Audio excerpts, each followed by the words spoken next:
Welcome to a special edition of the Iowaman podcast, presented by 10 Tenths.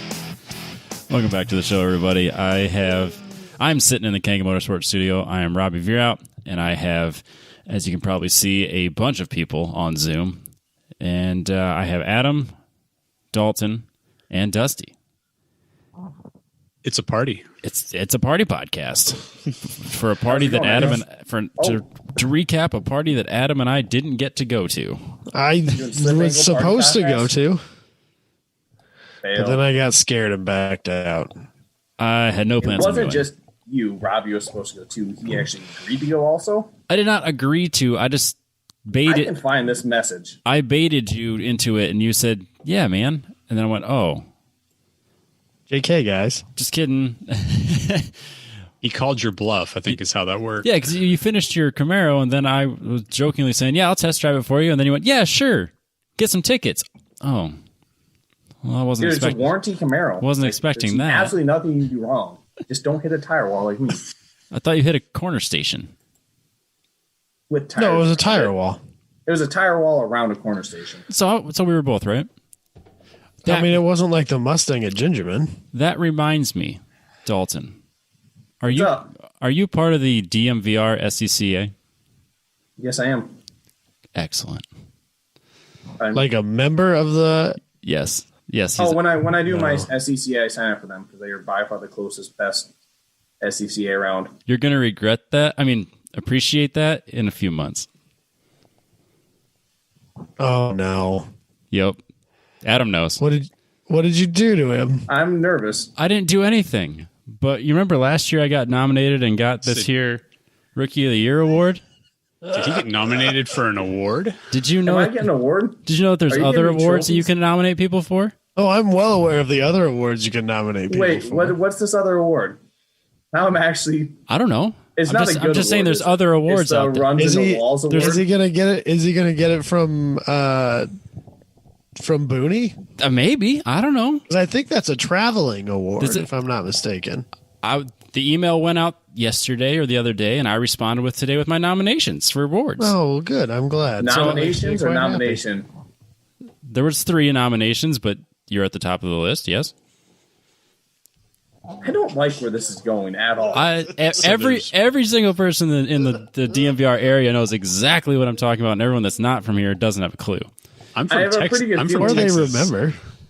I'm from Texas, and I know what you're talking about. Oh, perfect. I'm pretty sure I remember from the podcast. I mean, we talked about it last year.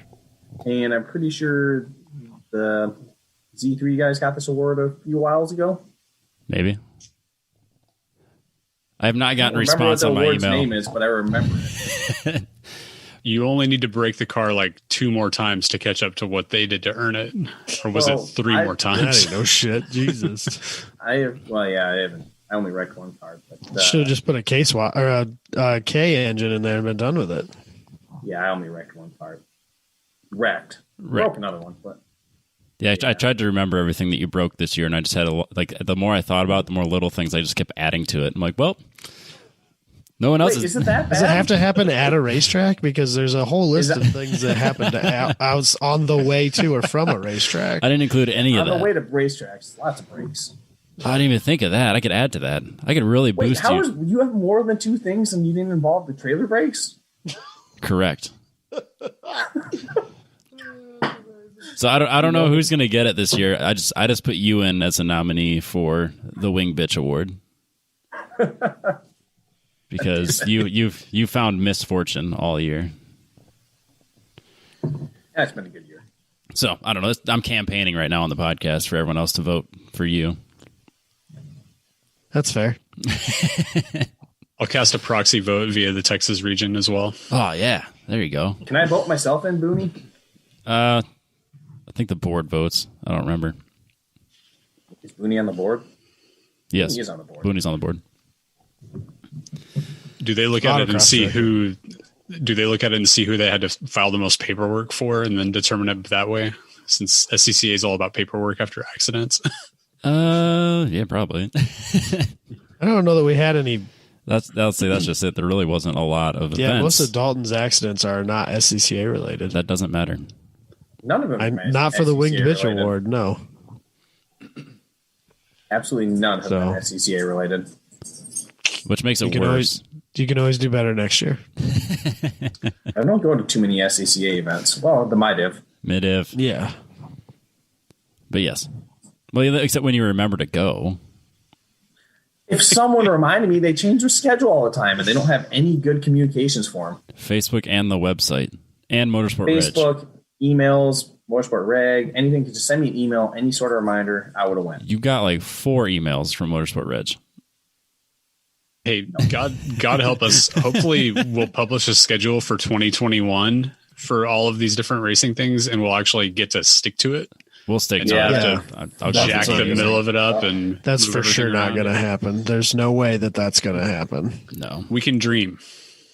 I'm dreaming about it. So let's talk about this weekend. You guys made it to NOLA. I had a few of my coworkers that I work closely and directly with that tested positive for COVID leading up to the weekend. So I decided it was best if I backed out because I didn't want to wake up in Memphis, Tennessee in a hotel on Friday morning, sick as a dog and being stuck with you guys.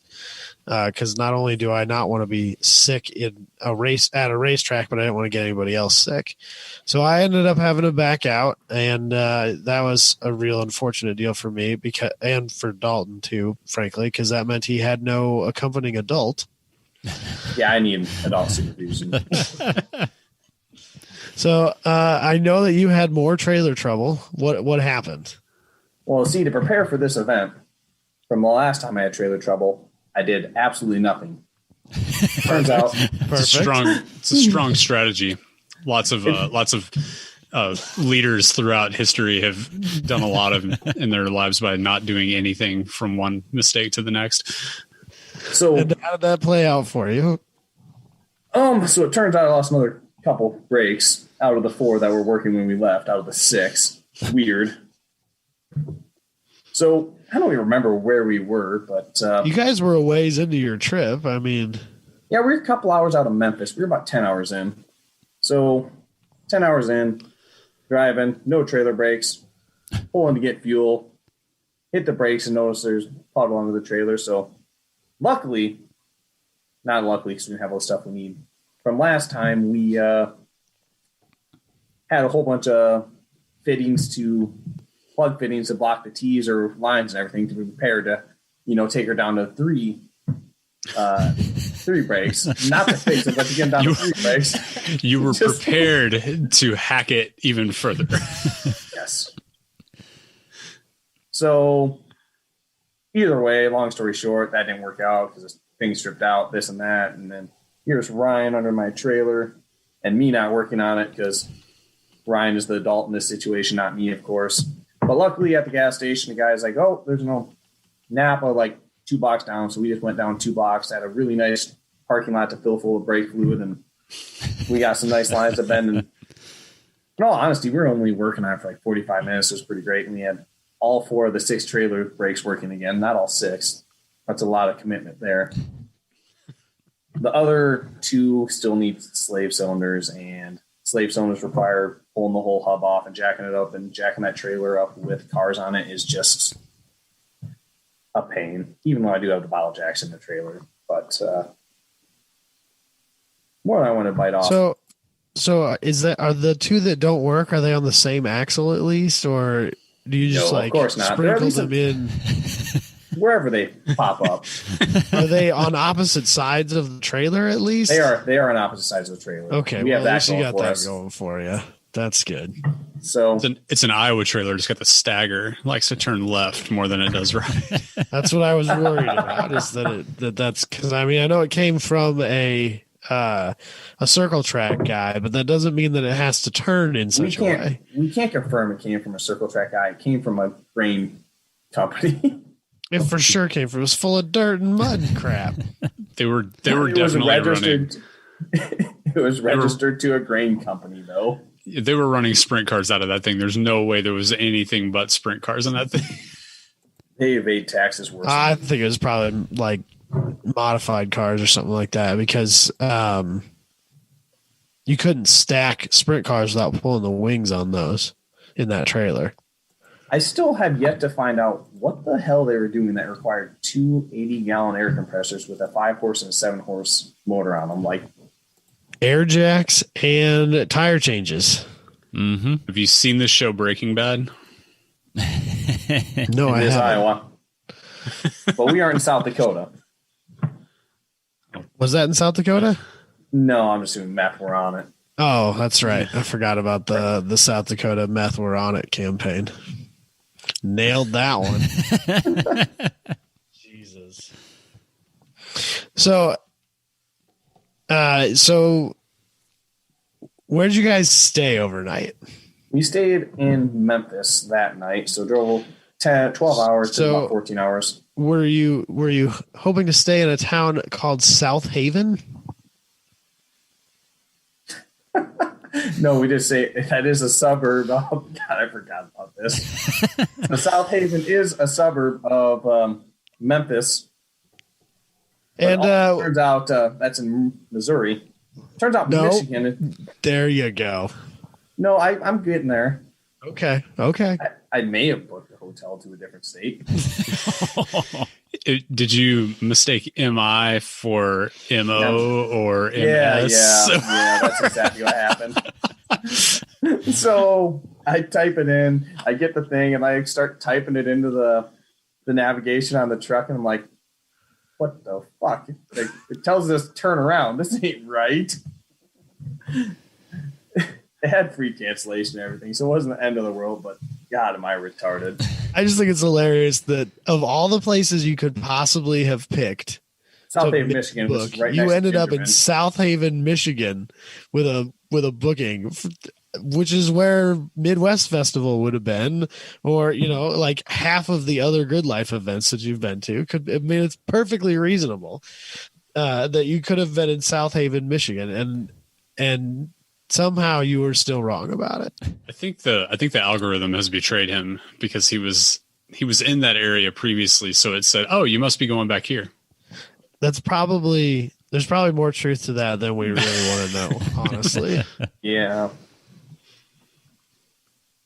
They're always listening. So I thoroughly enjoyed that.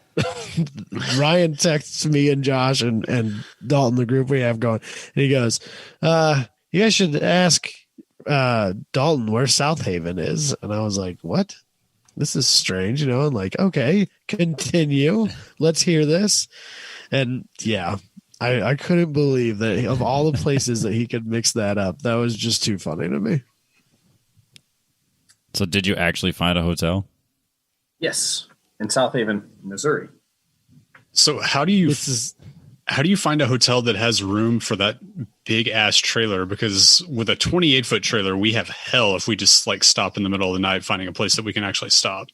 So to navigate this trailer, you definitely have to have two people. One person finds you the gas stops and where you're stopping that you can fit the son of a bitch in, and other person drives. So getting a hotel is, what we're doing is using the SCCA's 20% discount for places to stay, and just like, it takes looking at 5 hotels before you go, this one has a great parking lot. As long as it's not packed full of people. Or you look over and you go, hey, next door is a Best Buy, and we're showing up at 10 a.m. and we're going to leave at 6 a.m. So we'll just get in and get out and don't worry about it. So we definitely stayed in a Best Buy one night. Nice. And the next night we barely snuck into or on the way back, we barely snuck into a hotel. Like, we cut off some ram that was parked pulling like a 12-foot trailer that, you know, parked like a jackass. Unlike us, who took up, 20 spots at once. So there were 2 jackasses. Yeah. One much larger than the other. Let's be real here. It is kind of a pain in the ass. It is like when you got like 150-mile range, you start looking for gas stations that aren't that big a pain in the ass to park, pull through. You really only have 150-mile range? No, when you get down to 150 miles. Oh, I thought you meant that was all you had. I was like, Jesus Christ, dude, you do need to call up Titan. I thought you were going to do that. I don't know that I have a great connection there anymore, but we can see what we can do. Let's do it. You got to take your truck out to like Idaho or something like that so they can fit it. Yeah. They still haven't released one for the 2020 Silverado yet. I'm willing to drop it off. I'm 100% willing. I got my Camaro for the winter. I hate driving trucks. Done with that thing. That truck is to pull shit to the racetrack. Well, it is a locomotive. Yeah, you don't really need to be driving it. It's been the worst 2 months of my life driving that thing. I got to experience the high country life a little bit on Friday afternoon after we got to the track. So we did get there eventually. Picked up one of my buddies that flew down, and then next thing you know, unloading, and Dusty can't pass tech, and continue story, Dusty. Yeah, so roll up to tech, and Jabay walks up and says, "Hey, it's that brown Camaro I see all the time. Nice." Better than copper or red. Okay, so this should go well, right? So yeah, they like give it a casual glance over and then says, "Oh, I just need to check the brake lights." Yeah, the brake lights don't work. Of course. Like, okay, so get in there and figure out that we've got power to the switch. We've got power. Like if we jump it, we've got power to the lights. So it's the switch that's bad. And of course, we're at the track in a motorhome pulling a 28-foot trailer, and we have a race car that has no brake lights. And so we need to borrow someone's vehicle to get to a parts store. So I text Dalton and say, "So did you bring the Camaro?" Or like, yeah, because I need a parts store run. And ride the pit bike down. That's not actually like a street legal pit bike. Of course, I really want to Grom really bad now more than ever after that trip. But it seems so great. Yeah, I mean, like if we'd had a Grom, I would have just put on my helmet and taken off and not thought anything of it, and it would have been awesome. But so yeah, Dalton was super, super accommodating and unhooked his gigantic monstrosity of a truck and let me drive it across suburban New Orleans to the one parts store that was like 12 miles away to get stoplight switch. And yeah, it was so that truck will get around a corner. It's kind of surprising. Barely. Yeah, there's a couple different spots where there's ramps that are like they like run like up and over and around, and you just roll into the throttle and all four rear tires just kind of dig in and go. It was it was impressive. It is impressively hard to burn off those tires because before I got my new tires, I was trying to burn them off, and it takes a lot of effort to spin four rear tires. You don't say. Well, it's crazy because I don't like my dad has a 3/4 ton Duramax, and I don't drive it that often. Anytime I do without a trailer behind it, I just roll into the throttle a little bit, and it's like, oh, okay, I'm doing 70 miles an hour. How did that happen? What the hell? And yeah, a dually Duramax is basically the same, and his makes even more power than the one I'm used to. So I just can't get over how big that truck is. It's so out of control. It's obnoxious. Like when I test drove that thing, I was nervous. Now it's my daily driver. Like I'm driving around, the guy's trying to show me all like the features. Like, no, leave me alone. I need to make sure this thing is in its lane. I got like 2 inches each side. Just stop. Yeah, it kept like doing the little buzz thing on me that I was approaching the edge of the lane. And I was like, I have not moved. Like these lanes in this 300-year-old city. Well, not that we were actually down in New Orleans, but like lanes are narrow down there. Is there a lot of damage and stuff from the storm that had rolled through before that still? They didn't look too terrible to me. They just got power on a few days earlier though, didn't they? Yeah, I think Jabay was saying on Slip Angle that they were staging all those power trucks at the track. So they were like, yeah, these guys are going to want power. So they'll restore our power and then they'll start working on everyone else's power. Whatever it takes, man. Whatever it takes. And then like we saw a decent amount going across like Western Louisiana. We saw a decent amount of like, you would see like a big batch of houses off the side of the interstate that like every roof was just fully tarped over. But that might have been from Laura or whatever the one that was earlier this year was. So there's only like 100 of them. So yeah, I mean, there's one ripping through Florida again. And like, I thought we were supposed to be well out of hurricane season already this time of year. Well, we are. the news down there, I think on Sunday morning, my dad had it on and they're like, yeah, the next tropical storm is headed to Florida and we don't want to wish ill on other people, but they can freaking have it. You don't really like where you live there in the Dallas area. It doesn't, by the time it gets to you, it's kind of just a heavy thunderstorm most of the time, isn't it? Yeah. We'll get like, if something hits like right on Houston, like we'll get a couple days of rain out of it after it moves in. If it doesn't like just immediately turn east, most of them just turn east. So we don't really see that much of it, but yeah, we don't get like, we'll get like rain bands or something like that, but nothing crazy. Yeah. I remember years ago, I was working just south of Dallas and we had one that managed to kind of make its way up in there. And it was really just kind of like a day or two of heavy rain. It really wasn't that big a deal. By the time it gets up there, it's kind of lost all its steam. So yeah. They don't like getting over land. That warm Gulf air is what makes them big and angry. But yeah, it wasn't even really like windy or anything. It kind of had just lost out at the point. So, which is fine. There's definitely nothing wrong with that. Yeah, we have enough like with tornadoes and hail and straight line winds and everything else in the spring. So we get plenty of that in the springtime. Did you guys have decent weather though while you were there? Wasn't terrible. Yeah, it was pretty pleasant during the day, like threatened rain kind of off and on all day, both Saturday and Sunday, but my car broke before it made any difference. We'll get there. Yeah, and then like I think kind of the biggest bummer was like it like track shuts down, it like kind of calms down for a minute and then just starts raining kind of both nights. It seemed like Saturday night, especially Saturday night was like real rain. Like I got out on the pit bike to go down and see if anybody was doing anything stupid and like got 5 minutes across the paddock and was like, well, I'm soaked. And yeah, everybody was just kind of huddled in their trailers and I just rode back around and enjoyed a night of sleep that I didn't have to get up and feed a baby. So yes. Amen to that, man. I don't miss that at all. Ugh.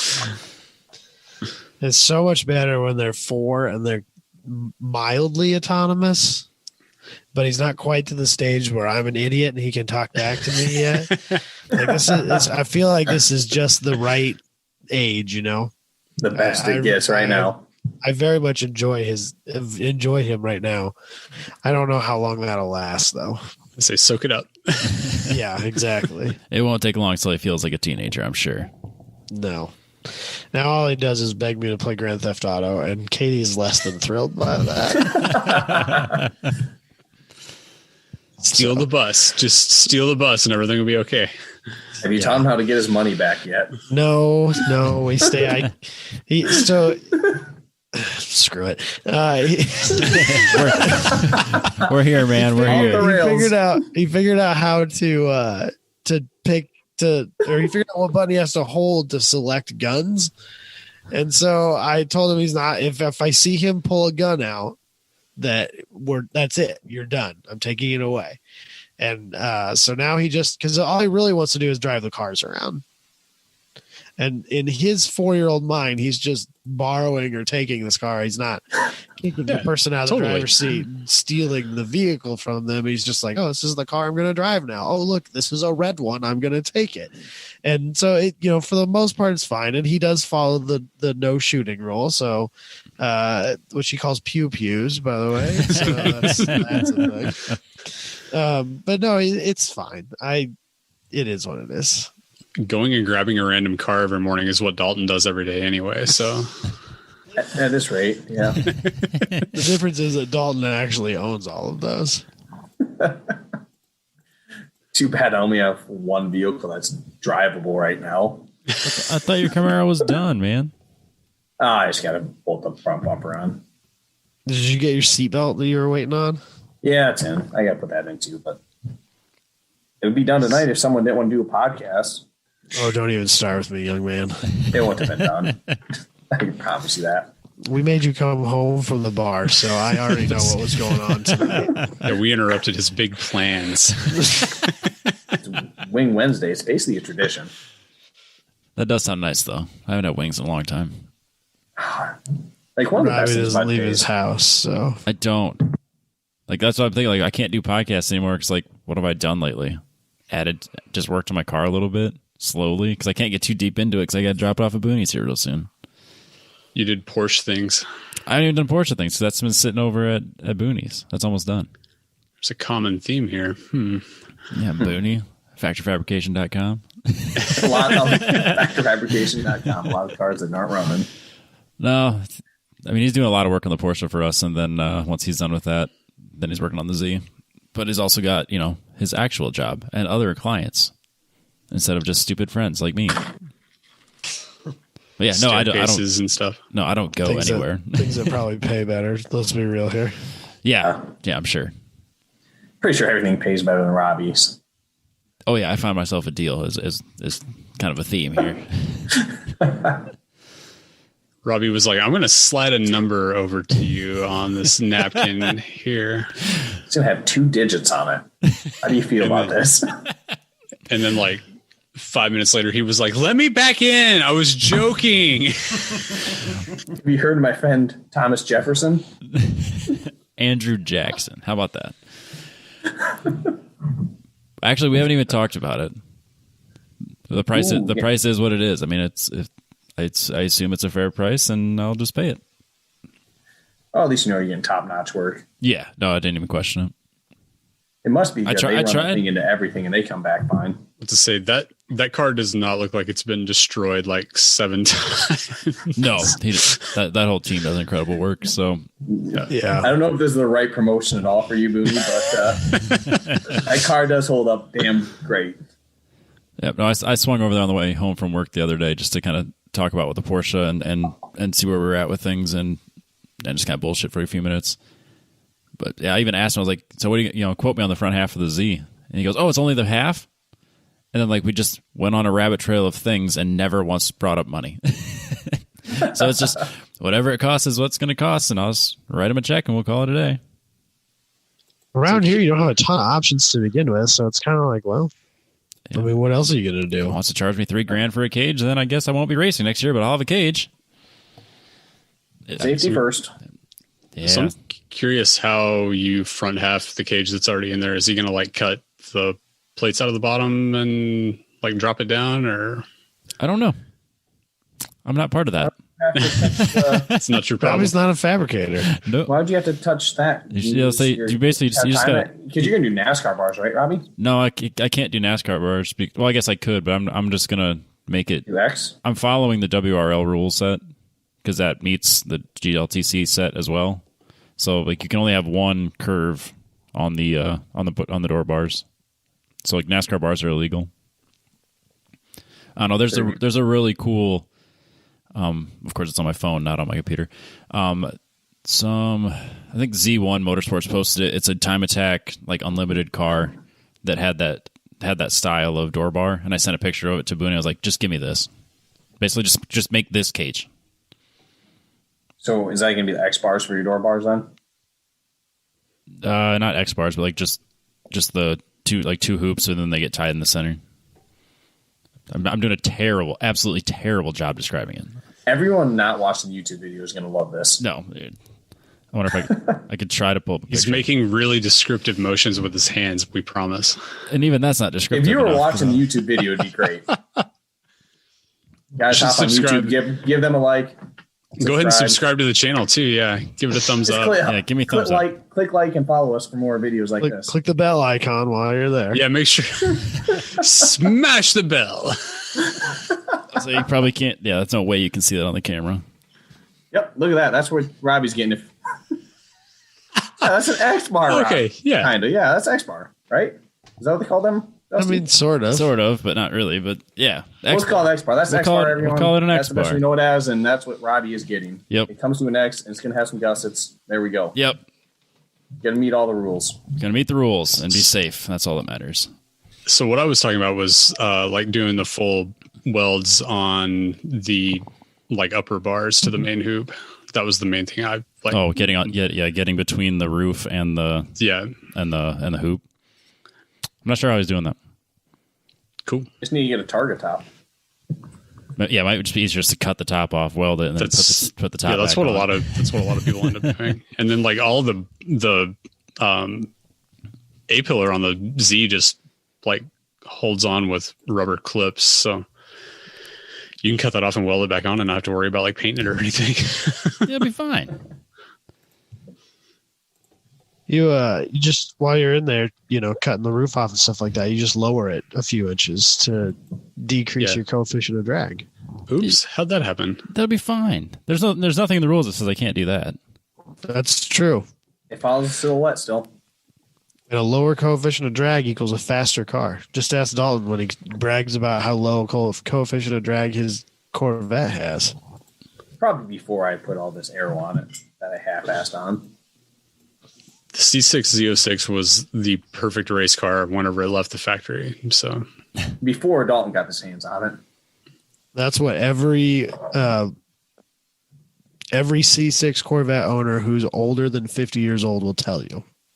It was the perfect race car when it left the factory. You can't do any better. And that's why they have done nothing better besides parking in the garage. Basically, yeah. Or brought to the golf course. all you have to do is add some turbos, and then it's. I'm not about that turbo life.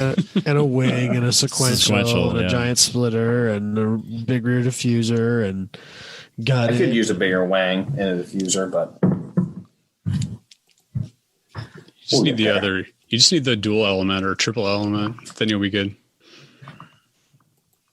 Yeah, I think you can just buy like a bolt-on dual for your Johnny Wang, can't you? Yeah, it's a. That's what. Oh, I ran Jeremy at Swenson in Sioux Falls, and I kind of checked his stuff out, and it's a weld-on kit, kind of. But I'm gonna start with the diffuser first because I'm balanced if I just crank the fuck out of my rear wing attack angle of attack. But I want to dial it back and get a diffuser on there and kind of get a more neutral, less drag setup. Right. So, but a dual element will give me less drag also. So there is that. We'll figure out when the time comes, but I'm going to start with diffuser first. You have to cut out a bunch of shit for that? Like your exhaust and... That exhaust has been long gone.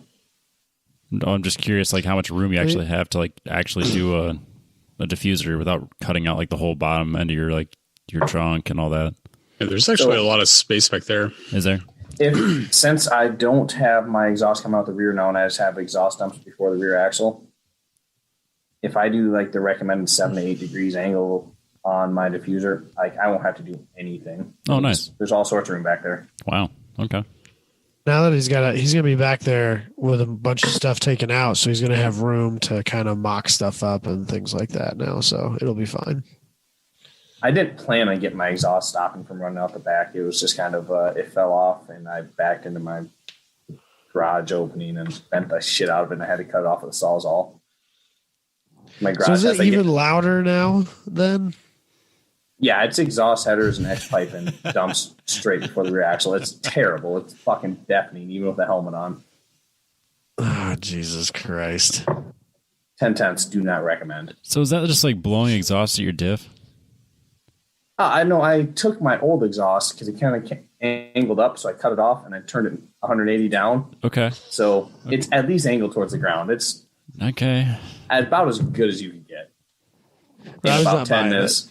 What's that? I managed it in his voice. He managed to do laps at NOLA and not set the car on fire, so everything's okay. Yeah, but he didn't run a full event. He didn't get that many laps in. Oh. Plus, there was water on the ground, so he was just it's fine. There's water in the ground, like 2 inches under the pavement, all sorts of stuff. I watched the live stream. There's puddles everywhere. Yep. I mean, I watched the GLTC live stream. I only watched a little bit of your time attack. We appreciate the support. Why you gotta hate, Robbie? Why you gotta hate? Yeah, You're Robbie. the time attack director. I did. I watched it. You decided not to. I watched it, and Jess was watching it. I was like, "Look, there's Dalton. You want to watch something else?" Yeah, and then you didn't even Literally see anything. and you didn't even see me because it was like the second lap in, so I was already off track cussing. No, this would have been Saturday afternoon, after, I think it was after the first race of Saturday. Yeah, if that's the case, then the one time you saw me would have been the last time you ever saw me again anyways. Yep. So that's why you changed it. Oh, Dalton's not on the TV anymore. We better find something else. Nah, she was sitting there going like, he's track mod, right? And I was like, yeah, what's he doing with those 7 cars in front of him? I was like, I don't know, they're all street mod cars. Hey, some of them were street GT too. So. Wasn't that one Corvette? Nah, was that street GT or was that street mod? No, I don't think there was any. That C7 Grand Sport was fucking cooking it though, dude. Yeah, he's a local too, though. Yeah, he's put a bunch of lap on that track. Once I watched his laps, and then Johnny Jaskowski, whatever. I don't know how to pronounce it. Johnny C. told me like to get closer to the wall, and I watched their videos. I'm like, I probably should have got close to the walls because it was a lot smoother. But I told Johnny, me and walls have a bad reputation lately. Happens. Yeah, watching the Grand Sport was Chet. I can't remember what his last name is. Yeah, he enters the S's in the back at like 135 and then breaks into the second apex. And I'm like, you are not from here. Like, that's insanity. So I lost my GPS on my fastest lap, which kind of disappoints me. But like, I watched his too when he's going through the S's apex at 110 to 115. I'm like, I had 100, 105 on my speedometer, which those ACRs throw me off. I'm like, I don't think I was hitting that fast. I'm like, how did I go faster than you? You were just fucking throwing that thing into these things with no arrow. I'm a bitch. Yeah, no arrow on 315 Yokos also. Wow. Yeah, that's quick. Very quick. That guy knows what he's doing. Yeah, he's put in a ton of laps there. He had a C5 with a bunch of arrow and ran on Hoosiers. So he said he was super impressed with that car. So let's talk about what you guys did this weekend. Both of you had some struggles. Dalton, you broke on Saturday? So we showed up Friday. I got a practice session in. Drove slower than shit just because you go on that main straight, and that main straight is just throwing me all around. I went on it like 100 miles an hour. I'm spinning tires and it's like it's a really, really bumpy track apparently. Yeah, and it's gotten, because we were in there last year in the fall, and it's gotten way like last year there was like a couple of pronounced places that it was like, okay, be here, and you're good. And this year it was impossible to do that because it's just rough everywhere. So is this kind of like RPM that keeps getting flooded, and that's why it's just constantly getting worse? Well, it's under sea level, so yeah. I mean, that's kind of my assumption is that the whole city's under the sea level. So I'd imagine anytime it rains, this track floods. So I think that's what it is. It's only 9 years old, if I'm not mistaken, right? 2011 it was built? It might have even been like 2015. Oh, shit. Either way, it's the worst 5 to 10 year old racetrack I've ever been on, which might be the only 5 to 10 year old racetrack I've been on. But I actually ended up dialing my rebound compression down on my coilovers, which I've never messed with before, and still just bounced the crap out of me. So, was it better though? Was it noticeable? It was noticeably better, but still bounced me around. But I felt confident I wasn't going to like lose control and go off track. But it wasn't good enough to stop me from. So still watching videos, I was bouncing all over, and I'm pretty sure what happened is I was spinning from like 120 miles an hour plus and grabbing traction and snapped my bell housing on my last lap. So had to putz it into grid since I could not separate my clutch or disengage my clutch. It was just separating my engine from my torque tube. But either way, that wasn't after getting first in track mod because none of the fast people showed up. But I'll take it. Yeah, I'll take this participation trophy. Nobody needs to know that. You can hang your Gridlife trophy on the wall. That's all that matters. I can't because I never got one because they never got them. So I won the Gridlife with no trophies. That sounds about right. And I left before I can pop some champagne off. So I did You'll this all probably for get nothing. one eventually, though. No, they say I think they're going to ship them out or whatever. But that or you can get it at the first event next year. I know they've done that in the past. I'm going to bitch about it until then. Well, yeah, of course. That's what the podcast is for. Either way, It actually is a fun track, just bouncy. It's a fun, fast track. I was really nervous going out the first time and drove really slow in my practice session because my car came back to Ronas is stupid fast straight line and can maintain that speed. NOLA is 15, 20 miles an hour faster than I've probably been on a racetrack before and go straight to braking in a bumpy brake zone. And then those S's are, 105 to 110 miles an hour maintained through, which is just stupid also. But it was a lot of fun. I think it's like one of the top 10 fastest average speed tracks in the country. It 100% wouldn't doubt me. Yeah, my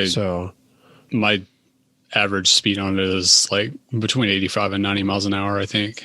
And that's up with what I ran at like Road America. So yeah, that's obviously one of the, up in there too for fast tracks. So yeah, because and you run like mid 150s in your car, don't you, Dusty? Yeah, it was 155 last year with adding the wing on it this year, and then I didn't ever really get a good feel for the braking zone at the end. I was 153.8, I think, or something like that. So it's a little bit down from last year, but yeah. So Dalton still going really fast in a 40 freaking year old Camaro. That's so nuts. Yeah, 150 plus is pretty. I mean, that's hauling ass. There's no way around that. That's moving. It makes me so happy you're racing a second-gen Camaro. I love your car.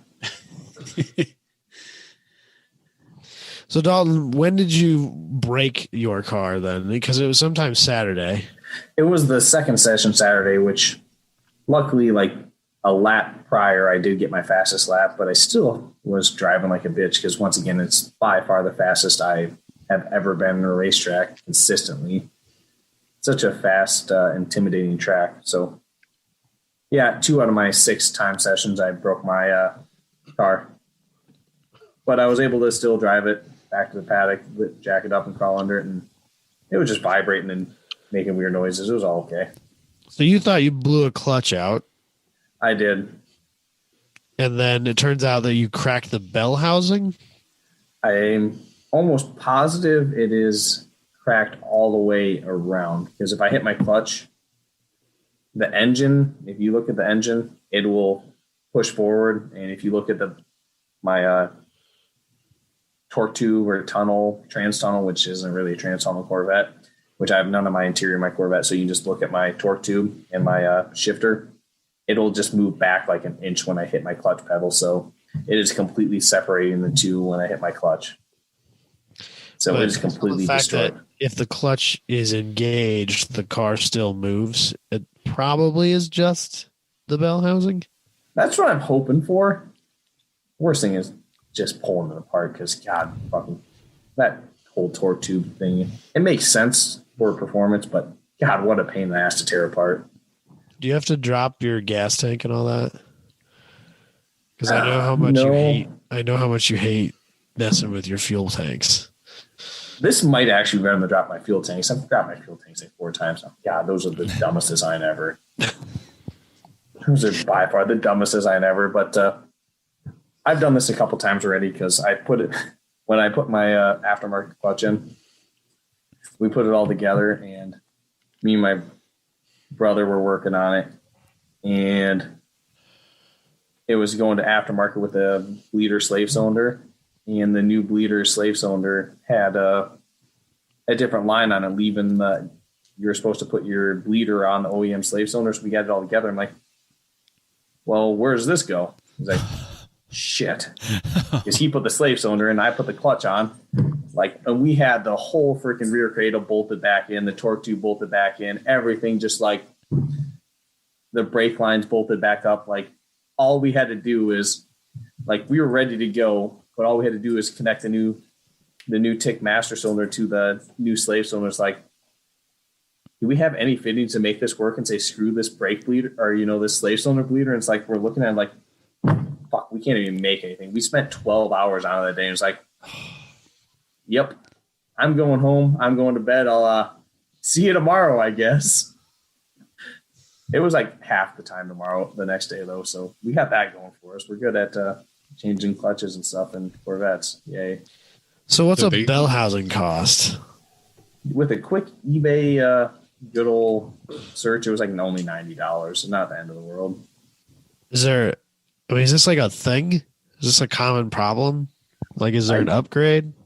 I don't think drop some cash on like a billet bell housing or something cool. Or an SFI rated one. I don't know if there is or not. I'll have to search it out before I buy it. Well, I know they make SFI rated ones. Because I know Michael. I don't know about 4 Corvettes. I know it's a thing because I know Michael was pretty serious about it when he was serious about doing drifting. And then Kevin Lawrence was pushing him in a couple of conversations we've had. Just saying, like, if you're going to do this, like drifting and stuff, it's an SFI rated one makes all the sense in the world. Yeah, having exploded a clutch in a car before and seen what it does to the inside of an SFI rated bell housing, yeah, an SFI rated bell housing is a good thing. $750 for my legs. I don't know if that's worth it. The thing is that like it's behind you. No, that's clutch is up in the normal spot. Clutch is up right on. Oh, is it? Yeah, it would be straight. Well, that's how that works. It'd be cutting his Achilles. Thunder territory. Okay, I see. We make fun of Dalton for having thunder thighs, and that's because it's he always wears a roll of the dice as to whether he's going to fit in his fire suit or not every event. I was able to get out of my own fire suit this weekend. So. He was real proud of himself. I'm pretty sure he ate 5 breakfast burritos on Monday as a celebration for the fact that he could get himself in and out of his fire suit. The bedazzled pockets would protect your legs. You don't have to worry about that. Thanks, Dusty. PPIR, every time I got out of the fucking car, I unzipped my fire suit and I tried to get over. And Adam did have to peel my fire suit off me. I bought it in the winter the year before and it fit then. Put on some pounds.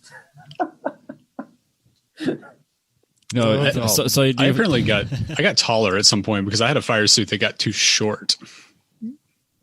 See, that's what it feels like on mine, but that's my thunder thighs stopping it from coming up all the way to my crotch.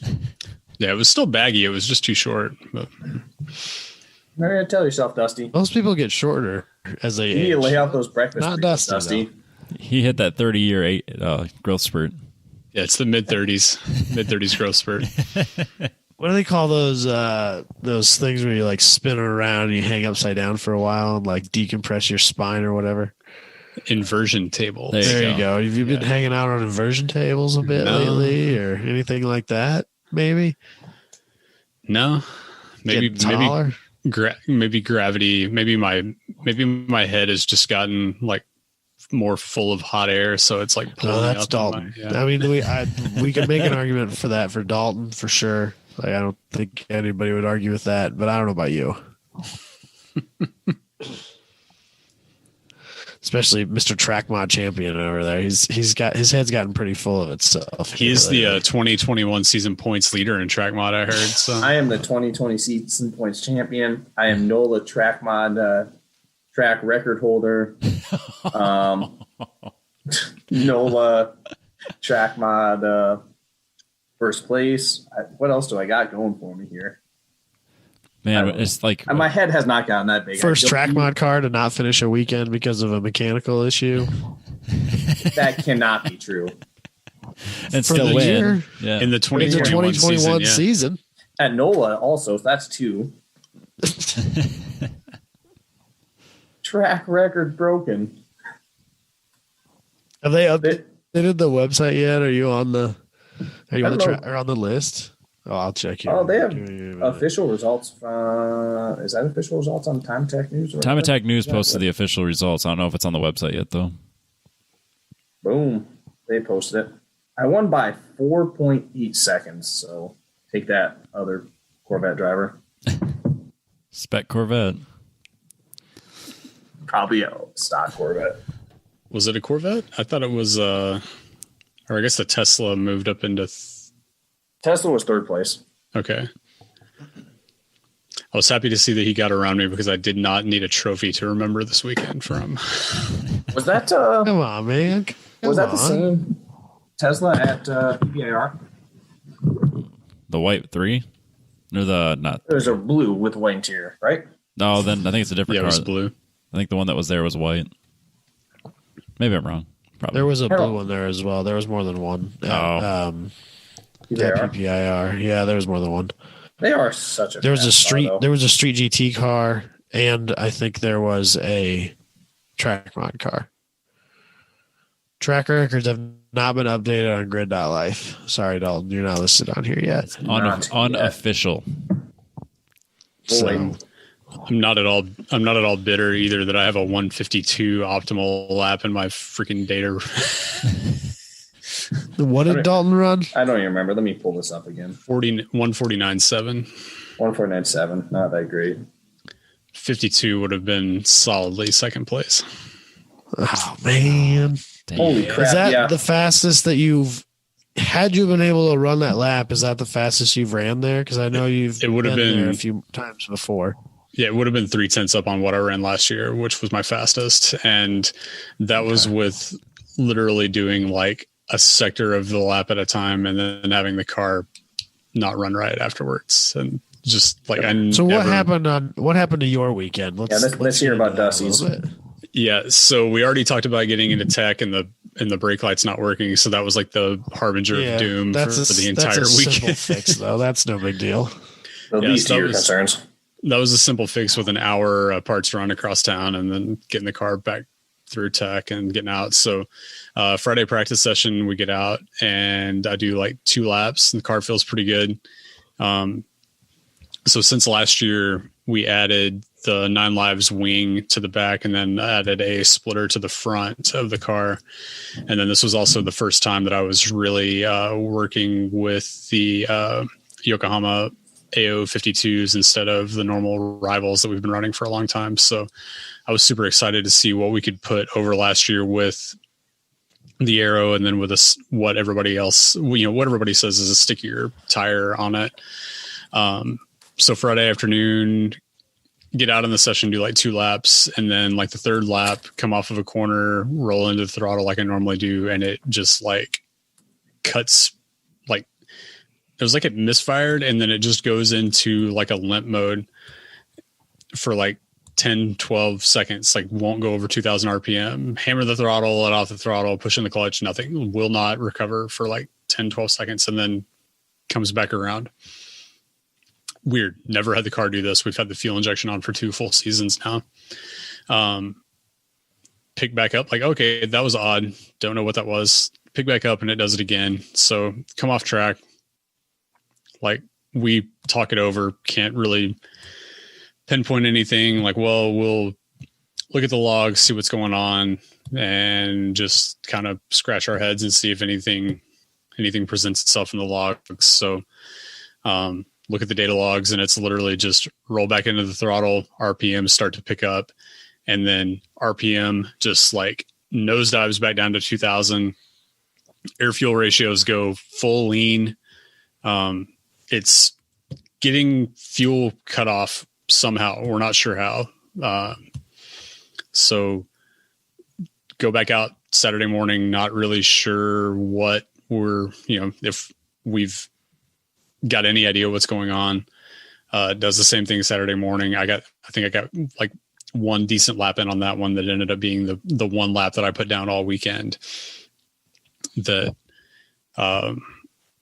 I was like 20 miles per hour down on the front straight of what I normally do. And oh geez, that's so my lap that is on here, that is a 56.2, I was 130 on the front straight where I'm normally 155. Oh man, it's so frustrating. Yeah. You're also pulling 5 miles an hour on me in the front straight. Really? I'm only hit, the best I saw was 150, 151 on my GoPro. So so a lot of that's down to where you're braking too, because it's really easy to short that brake zone into 1. Like you can go really deep into that. I cannot. My ABS was not happy with the bumps in that brake zone.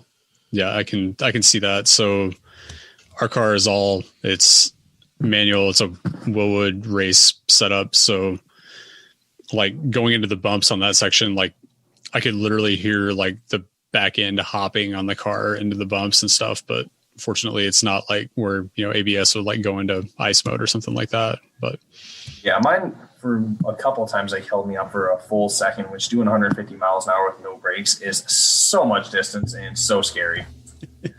But I was close enough to actually pull my ABS fuse and get rid of the nannies like Robbie would really appreciate me doing. Oh, I'd be so proud of you. I would be so proud. I almost pulled it, and then I just fucking blew my bell housing apart. If I didn't blow my bell housing apart, because I kind of talked to a couple people like, well, let's not do that. Just keep it running for now. I was like, because these are my only good ACRs for the fronts. I'm like, I don't want to last month. I was like, we'll just run it for now, and then, tomorrow, hopefully there's a good session and get used to the track, and then pull your fuse and, do 2 sessions with no ABS. Didn't make it that far. Dope. I was giving him shit. I said, Robbie says something. You never shift in that thing anyway. Just get it into 4th gear and send it. Like, who cares? It'll be fine. Yeah, exactly. Probably would have been great. Probably went faster. My downshifting is terrible. You could just lay into the throttle so early because you've got you're just going to wait for the power to come on. So you just lay into the throttle as soon as you lift off the brake, and by the time you get out of the corner, the motor will be picked back up again. It's like driving a go-kart. There is 3 like fairly slow corners there that would have been detrimental for. But. Not like 1 second. It would have been actually not that bad in my car. 4th gear pulls pretty good still. Fucking Top Gear did 0 to almost 200 miles an hour in 4th gear or whatever it was. It's like 0 to like 150 miles an hour or whatever it was. I think it's 160 or something. See, it'd have been fine. So yeah. So we go out Saturday, have the same problem. I roam over and I'm talking to Dalton, and I look up, and my guy that I work with at Holly is walking through the paddock. And I'm like, hey, how's it going? So is he like close then? Or did you know he was coming? No, I didn't have any idea they were coming, but he's like their events guy. So it was him and one other guy. They were there just like checking it out. And okay.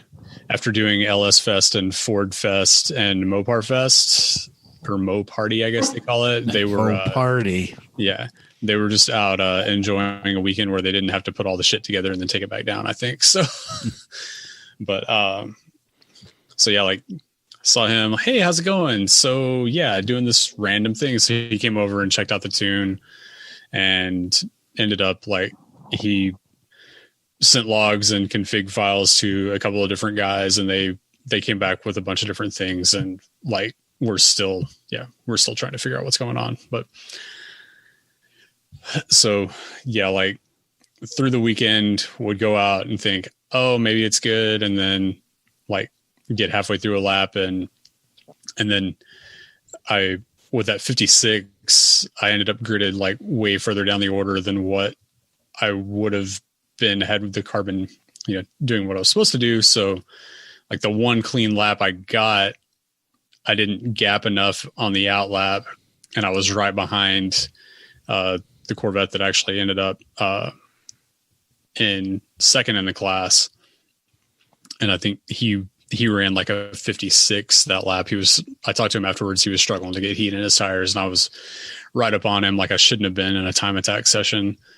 And so ended up putting down another like 56, a couple of tenths off of where I was the session before. So all in all, it was just a weekend of like, we just scratched our heads and we checked over everything, and we changed out everything in the ignition, and we tried different tunes, and we just did everything we could think of. And every time we'd go back out there, it would be like, oh, maybe it's there, maybe it's there, maybe it's there. And then get like 2/3 of the way through a lap, and it would do it again. I was like, So it's gotta be so frustrating, especially since you're not like, you're kind of far away from home, and for one reason or another, I don't think you've done as many events this year as you have in past years. So it's kind of like, let's get out there, let's run the car a little bit. Who knows when the next one's going to come around? It's been a while, and then it just fights you. Yeah. So the we actually talked about it a couple of times during the weekend. It was like, man, whenever we have issues, whenever we've been running all year, it's like a totally different thing than like, okay, we've run the car like 5 times this year and just everything takes a little while to get into the swing of things. And then whenever the car fights you, it's like, okay, we got to think back through like, okay, what has happened like this before? Or, what are we overlooking? And for 2.5 days, we tried to figure out what we were overlooking and still didn't get there. And still today haven't figured it out. So we still talking with them. I mean, it's pretty obvious from looking at the logs that it's not getting fuel. Fuel pressure is fine all the way across, and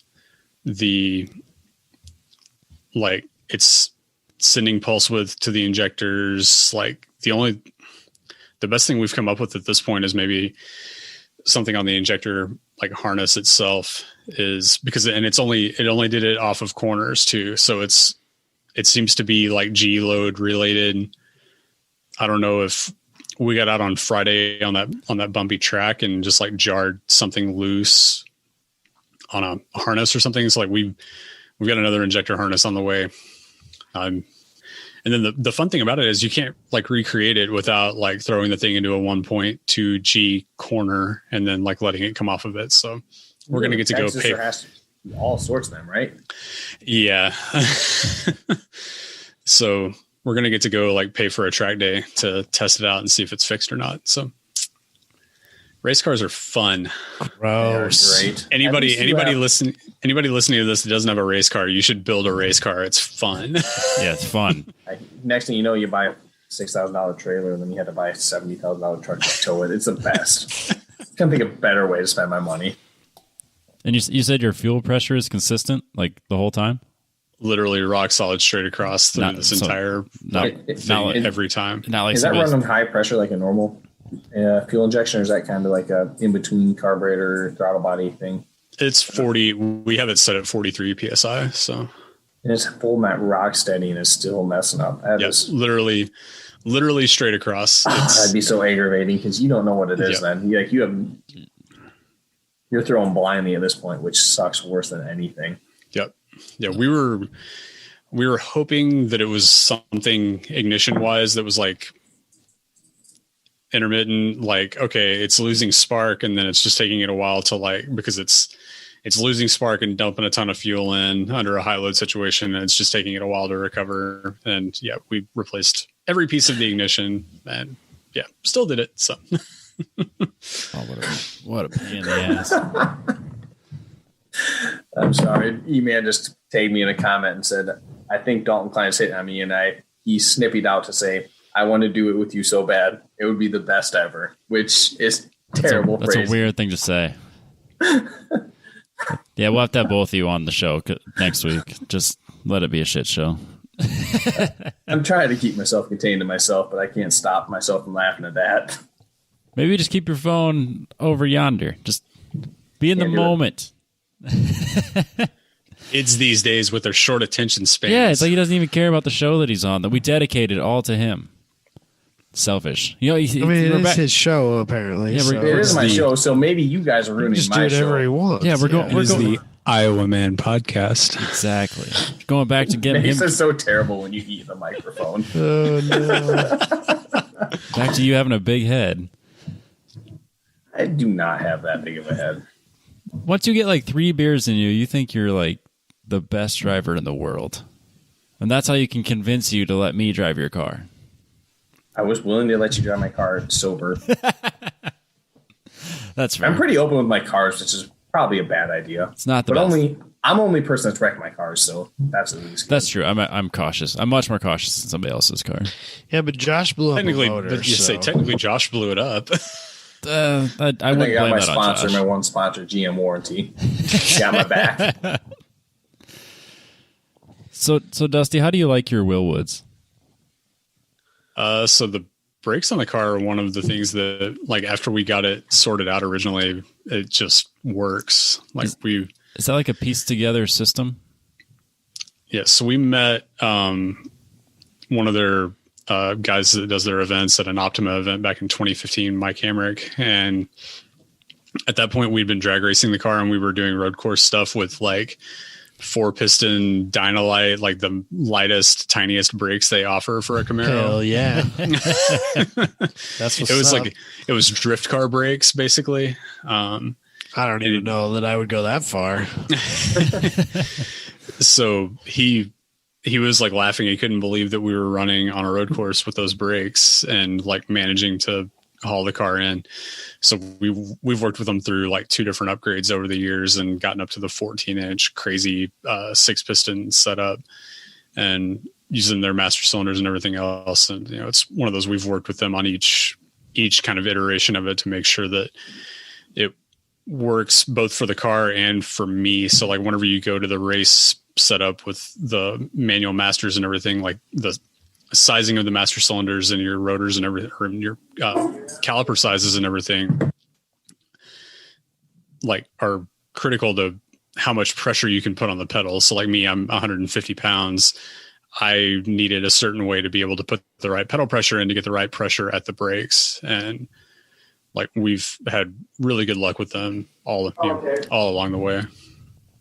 Nice. No, I've been kind of looking at brake options for the Z, and a lot of people do the Akebono upgrade, and I could do an entire custom Willwood setup for like $300 less.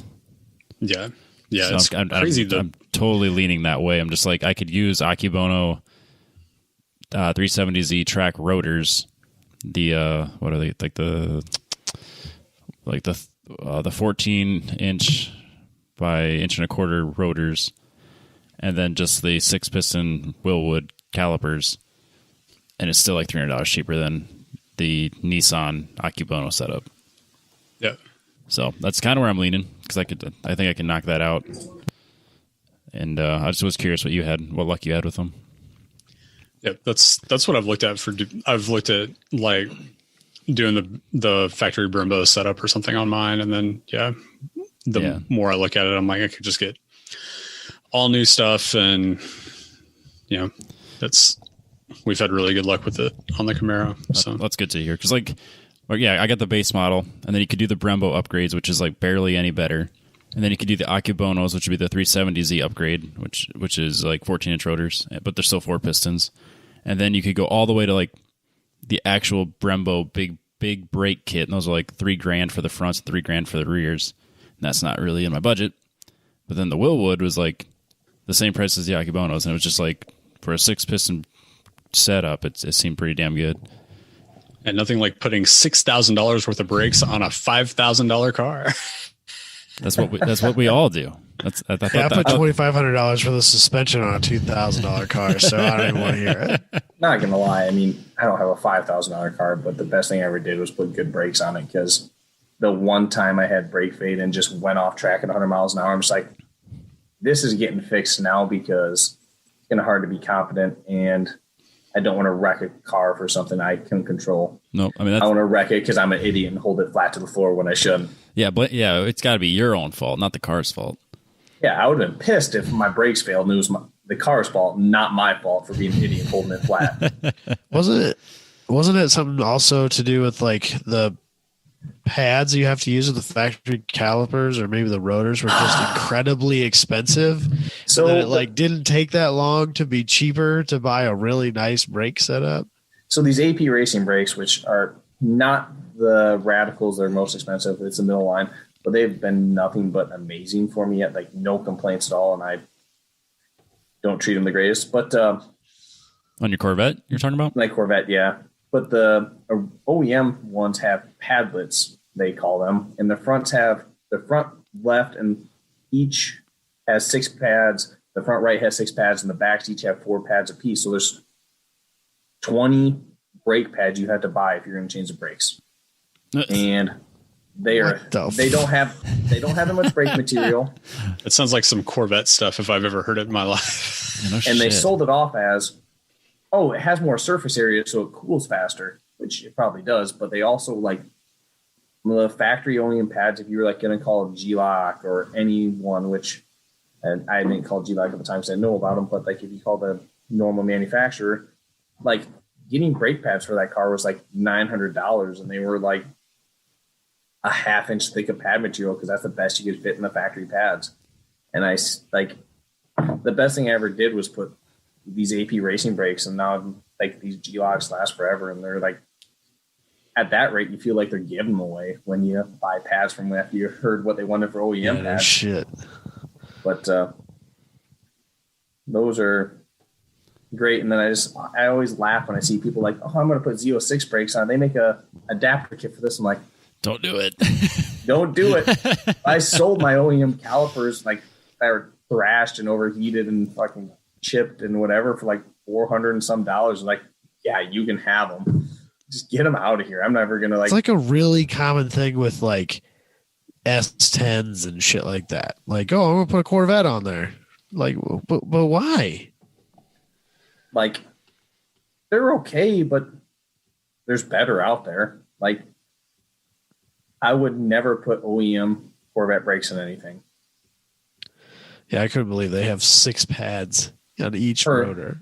Like, for each caliper, yeah. Like, it's stupid. It's so dumb. They don't have that much material either.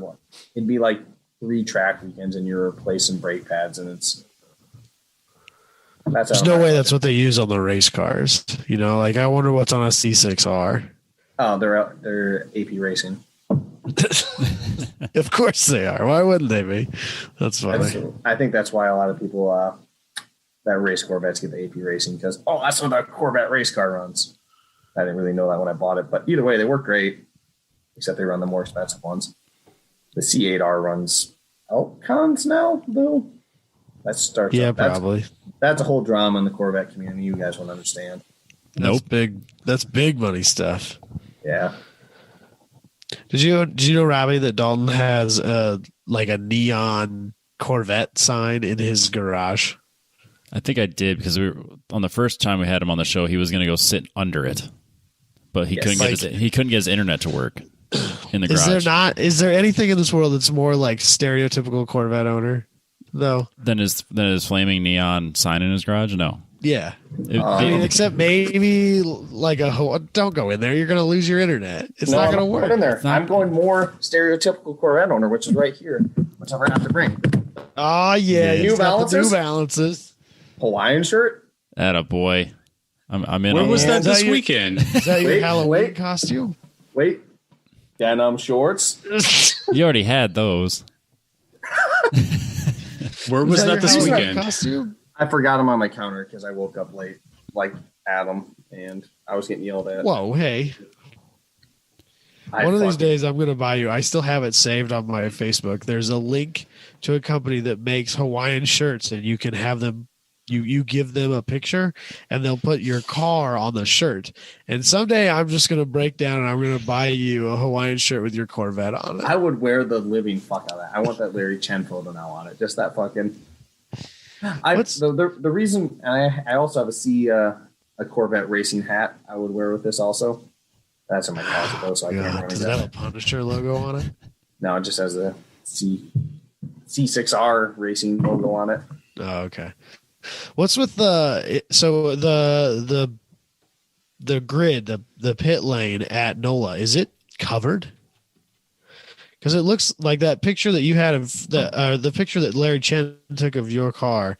It looks like you're under like a they do have a interstate something, like an overpass of some sort. It kind of looks like you're. Yeah, they have the whole gridding area is covered, which is actually kind of nice, but it wasn't raining any time I was there, so it didn't help me out any. But it's also nice when it's sweltering hot and disgusting there in July. It was covered unless you were in the top 5, and then you had to be out in front of the cover. Yeah, that was kind of weird. I ended up there. There it was. Not to brag or anything, but I was out there in run group A or whatever. It made it really awkward. It's no big deal. I showed up there with 6 minutes till grid out, and I was the only one in pit lane. And then next thing you know, everyone was bunching up 3 wide. I'm like, what the fuck is going on? And then they had to go sort them out because everyone came past me, and I had to pass other people. And it's like yeah. I came to the end of grid wall, and I left enough room because I knew I was 4th gridded at that time. So I left enough room for 4 people to get in front of me because I knew there wasn't enough to fill up the whole wall. And then next thing you know, they're just fucking shuffling everyone about. It was kind of a pain. Was that the session I was about to watch? Because like you texted Dusty and said, "Hey, where are you?" And I'm sitting there watching the live feed, waiting for you to go out. Yeah. So, and in that session, whenever they pulled you forward, and then they started pulling other cars forward, like I was supposed to be like 8th, and I thought they were pulling everybody to go. So I pulled up like 2 spots and then realized, oh no, they're not. And now I'm sitting in the wrong spot. And Jabay looked at me like I was like, what are you doing, you idiot? You're better than this, Dusty. God, you're better than this. Obviously not. He's like standing next to my car. I'm like, I'm sorry. I do know what I'm doing. I promise. I think it was a first session too. Like I'm new. That was the second session. Or no, it would have been the second. Yeah. Cause we were gridded by time then, but yeah, that's when I fucked my car up. Yeah, there's nothing like rolling up in a group that you've never run with, and you know that at least a few people know who you are, and then doing something dumb just right out of the gate. Like, oh god! Welcome to my life. Every time I go anywhere. Welcome to having a podcast. Hey, you're the guy for the worst of everything. False sense. People have this false sense of like, oh. They talk about cars on the internet. Like that's literally all they do with their lives is do like car things, right? So they know what they're doing. We don't fucking know clue what I'm doing. We make this up. I'm a total moron. Robbie and we used to go to events and like spectate or like volunteer just so we could kind of get an idea of the flow of things so that when and if we showed up with cars, we didn't look like total morons. And I still look like a total moron all the time. I know. Well, we at least made the attempt. I try not to. Or if I do, I at least own it or try to. Then I talk about it next week on the podcast and be like, I was a real idiot last week, wasn't I? I raised my hand out of the window and I was like, I'm supposed to be back there. I'm sorry. It happens. And I just moved further and further back every session. You were out there battling with the fits at the end of it, weren't you? Hey, it happens, man. Well, no, I wasn't lying. we got 2 of the people that lose to the fits on the podcast this week. We got week. 2 of the slowest gridlifers of the year. I wasn't lining up with the fits on grid, but I did end up behind them on the time for the session because I would like come out of a corner and the car would just go, and I would just dive off to the inside and try not to screw anybody else's session up. Been there. I fucking shouldn't even tell that in the podcast, but I did leave my phone. I forgot about that. I totally forgot about that. On my practice session, I'm like hustling to get there because tech took forever and registration took forever, which I didn't realize you have to get registered. So I like go back to the grid or my trailer, get my suit on. Wait. What's my phone? Oh, I must have left it in the trailer. Go down the fucking pit lane, hit my brakes, turn left. All of a sudden, I see my phone just slide across my windshield. I'm like, fuck, this is the first time on this track. This is a long track. And I'm just like, I can't go that slow, so I'm fucking everyone over. And going. I'm trying to watch my mirrors as much as possible, going like 50, 60 miles an hour. Dog's never given a point by in his life, so he doesn't know what he's doing. I don't know what I'm doing. Like, what are these mirrors here for? But watching my mirrors, and when you're going 60 miles an hour, God, people fly by and you feel like on a track that has a 90 mile an hour average speed. Yeah, you're just like, and like going in the corners, and my fucking phone's going right to left. I'm like, fuck, I don't want to lose my fucking phone. Have to go spend $900 over such a stupid mistake because I won't admit it. I won't go to like debate. Like, my phone might be on a corner. I just go, I'm going to eat that cost. I'll go buy a new phone. That's the most Midwestern thing I've ever heard you say for sure, though. You're not going to admit that. Oh, God, no. But I pulled into pit and I was like, hopefully no one notices. Like, I just got out, unbuckled myself out of my car, grabbed my phone, put it in my pocket, got back in the car, and like, you going out again? Yep.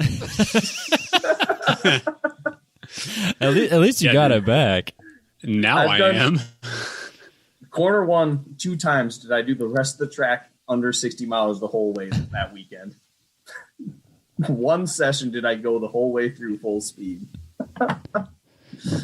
Oh, Jesus. Yeah, so that practice session, I think Jabade said that it was going to be like 3 15-minute sessions or 2 20-minute sessions or something like that. It was just a full 40. You do whatever you wanted. So I was waiting in line for registration too, and then just changed my mind, went over and like ripped my suit on, get in the car, and I like nothing is working right. Like I had the key to the car in my shorts inside my suit. So I'm sitting in the seat buckled up and realized I don't have the key to the car. So I have to unhaul all of my crap again.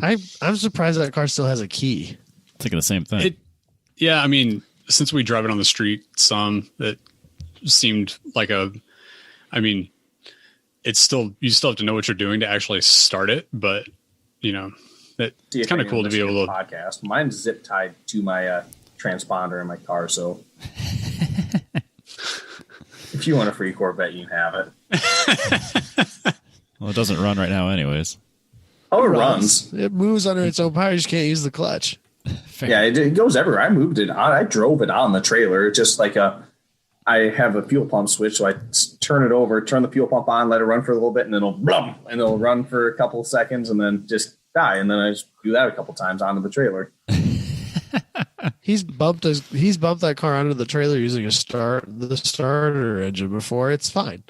Hey, you reach under the clutch pedal and you can make the car think you're clutching and just put it in first gear and it will pull itself onto a trailer. Pretty nice feature. If you haven't driven the car onto the trailer with the starter at least once, I don't know what you're doing in Time Attack. See, you guys are weird. I never did. Yeah, I never done that. Dusty. But I've always had a winch. Robbie's like, didn't even know I could like this. Never even crossed my mind. Nope, I got the winch. I just assumed that I would need the winch and just went straight to that. So my winch, I have all the tools to fix my winch here, and I got wireless remotes. But of course, I did not bring them with me because my winch, when I wrecked my Camaro, the solenoid burnt up and stuck on, and this winch was actually smoking, overheating, and I had to go like, Ryan, grab me grab a pliers and go undo my battery terminal because my winch shorted out and was just smoking up. I'm hoping I put a solenoid on this so it works. We'll see.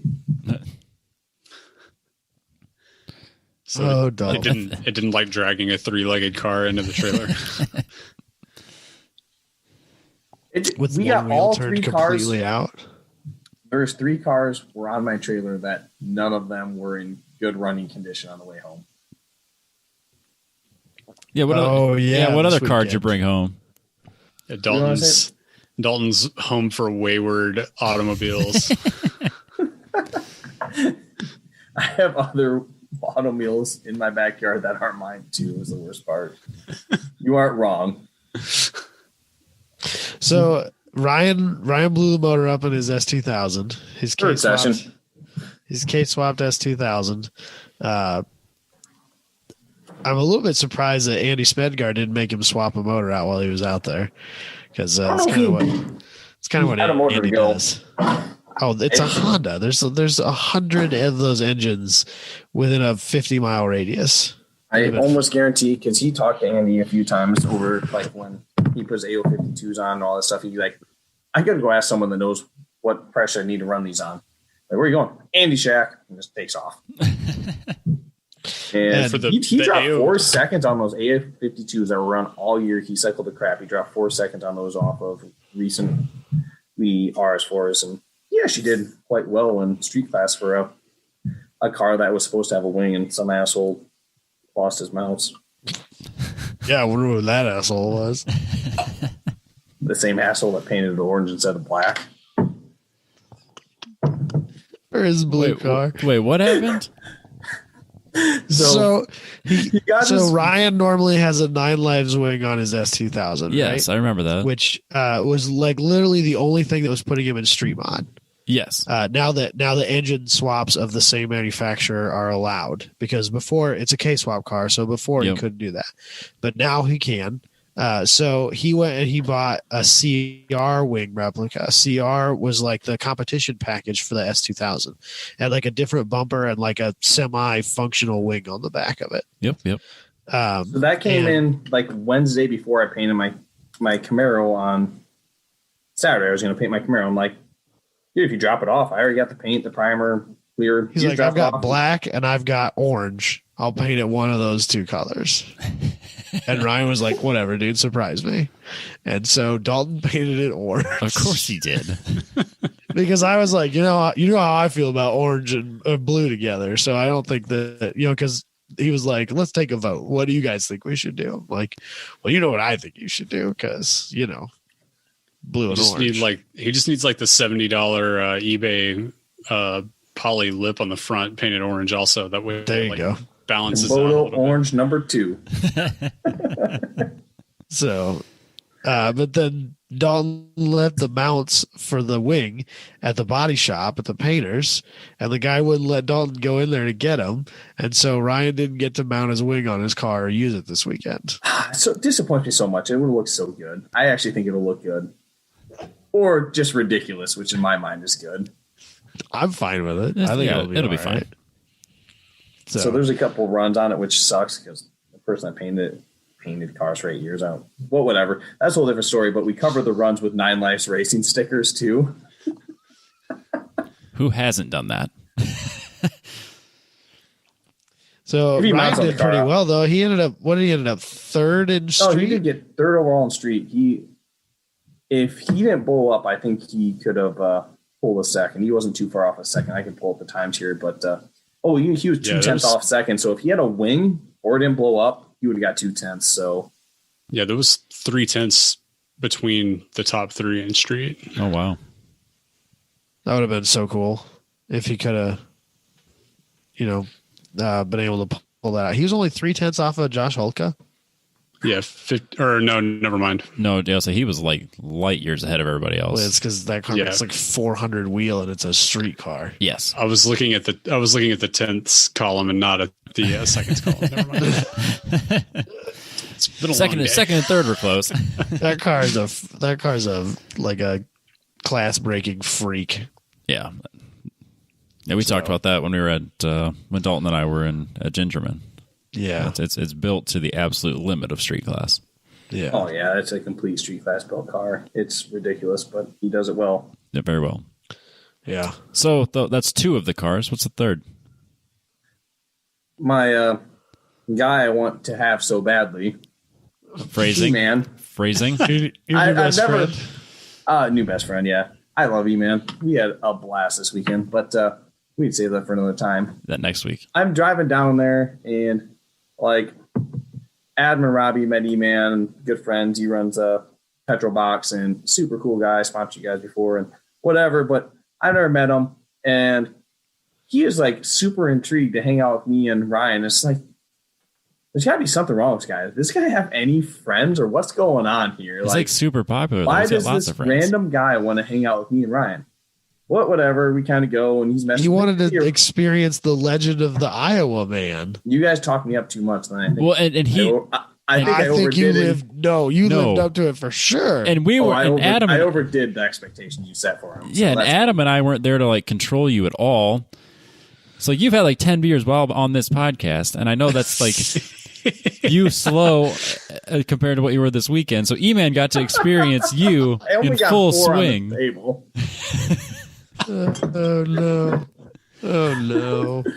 So yeah, you were there. No one can tame me, and Ryan is easily persuaded to drink some fucking beers too. Plus, your car broke, so you had nothing to do on Sunday. I was shotgunning beers within 2 minutes of my fucking car blowing up. That's what I was told. I don't blame you. Still in the fire suit with a beer in his hand. Jabay messaged me at 10 o'clock on a Saturday night and said, Iowaman just walked up to me and said, where we're going, we don't need shoes, and then disappeared. And I responded with, but was he wearing shoes? And Jabay said, he had at least one on. I woke up with my shoes, both of them, so that's pretty good. That's good. You didn't lose them. It was also pouring rain at that time. Oh, I was drenched. But so either way, on the way down there, E-Man's bugging me and this and that. And like, he's like, all of a sudden said, hey, I got a kind of super huge kind of favor to ask for you. And like, kind of sent like a couple paragraphs. I'm like, oh, fuck. What does this random guy I've never met fucking want from me? And I fucking like, whatever. Drive for a little ways. It's like 5 minutes later, and I'm just like, he's still fucking ellipsing out, like typing something like,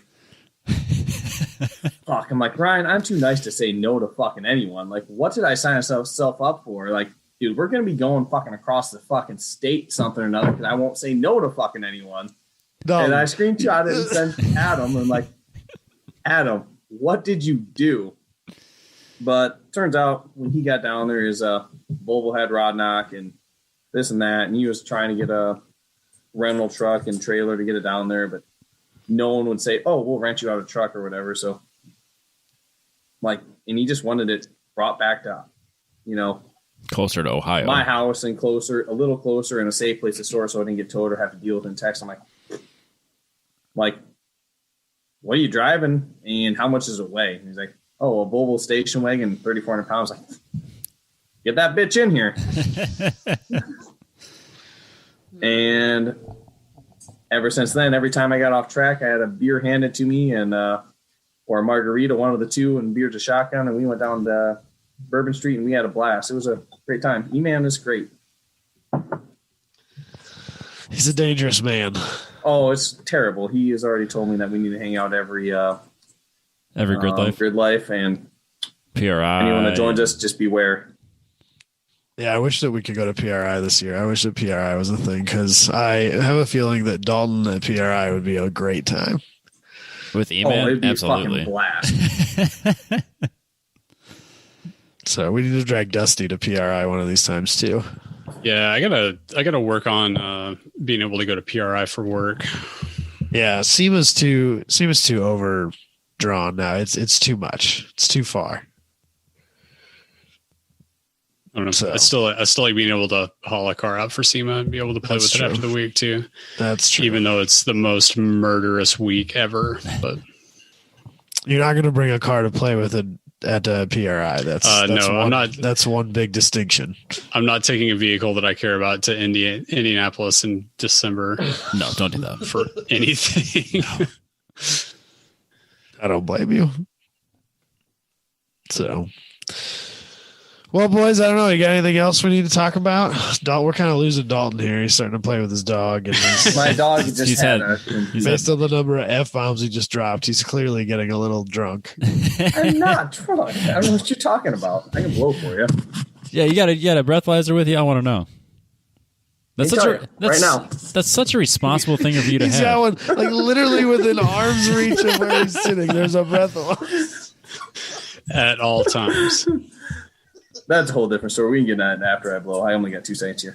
Diesel, leave me alone. It's the next. You think this is a podcast first? You sure you want to air this? It's your show, man. It's not on the show. What is it? I was supposed to. It's thinking, but I drank recently. It's going to be reasonably high from what I actually. Yeah, because you just drank. I can read you the instructions. They're probably over here somewhere too. Oh, I'm not even I can drive still, guys. 0.07. 0.077. Let's fucking go tear this shit up. No. 0.3 in the clear. That's so responsible of you. It's like someone had a great idea when they were drinking years ago to have breathalyzer with them. Yeah, why'd I have to blow in that thing on the dash of your truck before it would start? Whenever I borrowed it. You didn't remember that? There was 2 in the truck when you borrowed it. There's multiples in his truck. So I fucking. But that one that's attached to the ignition switch, that's the one I was worried about. So my roommate had one, and I used it a couple times, and we got drunk, and whatever. I lost it supposedly, so I bought him another one. Then, like 2 weeks later, I lost it supposedly again. So finally, it was like 3 months, or like to now, like 2 weeks ago, I just bought 2 more on Amazon. It was a 2-pack for a decent deal for the same ones we had before. It's like, fuck it, I'll buy you one, I'll buy me one. Not a bad idea. I fucking order them, get home from us eating out, and it's cold. I'm going to put my jacket on. Reaches in the pocket. There's the fucking breathalyzer that I supposedly lost. I just replaced. And then Gridlife comes up like, I'm going to pack my bag for Gridlife. And my breathalyzer was in my my bag I always take to travel somewhere. So I have fucking 4 of them now. That's so responsible. I'm so proud of you.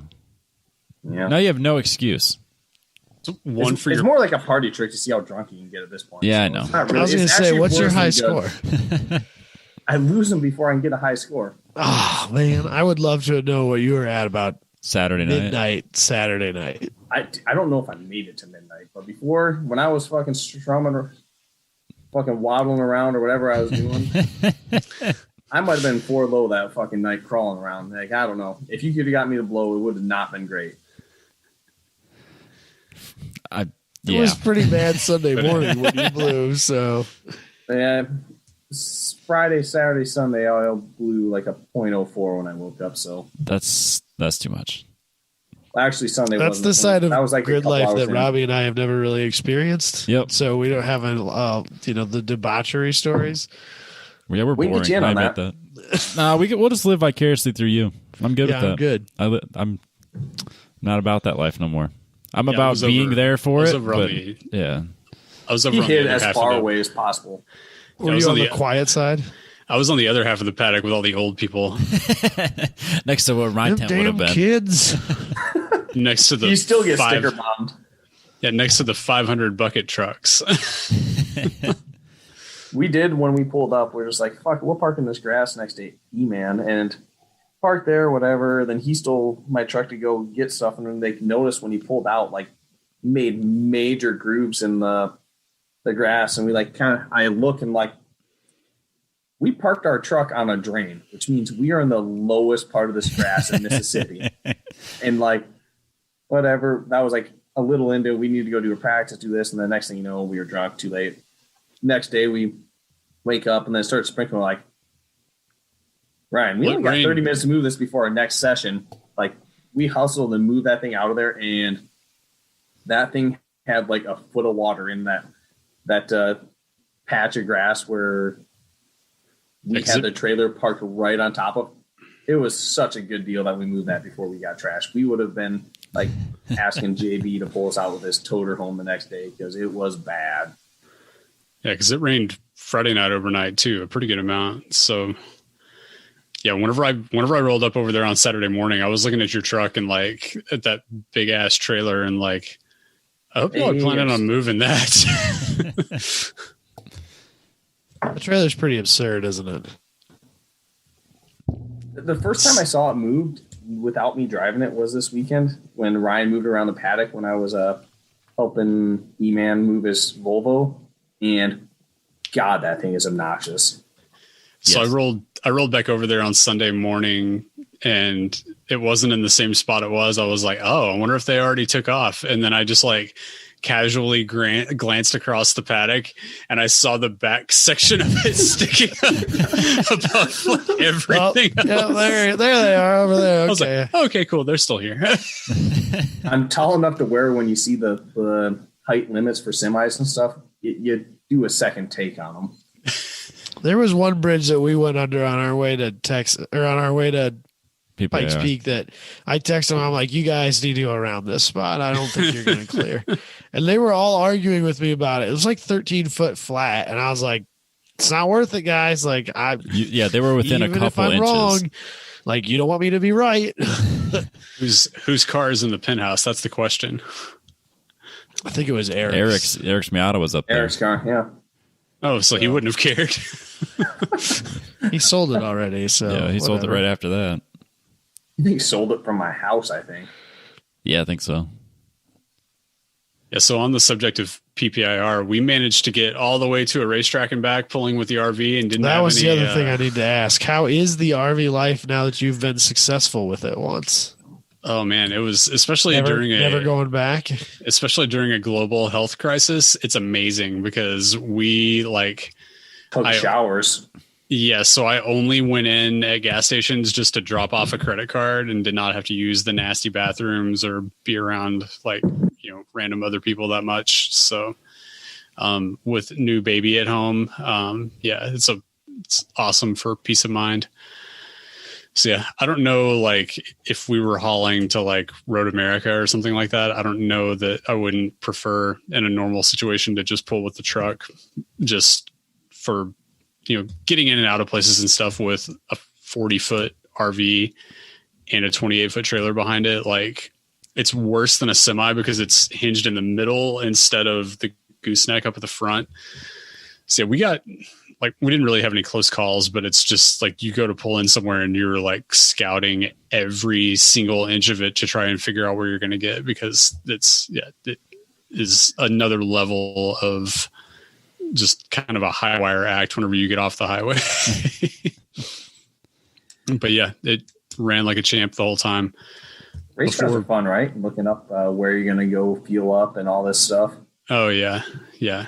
Which with that one, there's no question. It's just, you got to find a truck stop. And like we've been traveling a decent amount every year since 2017. So I've gotten to where I can like zoom in on the map and see like, okay, that's not one we want to stop at. That one's okay. That one's good.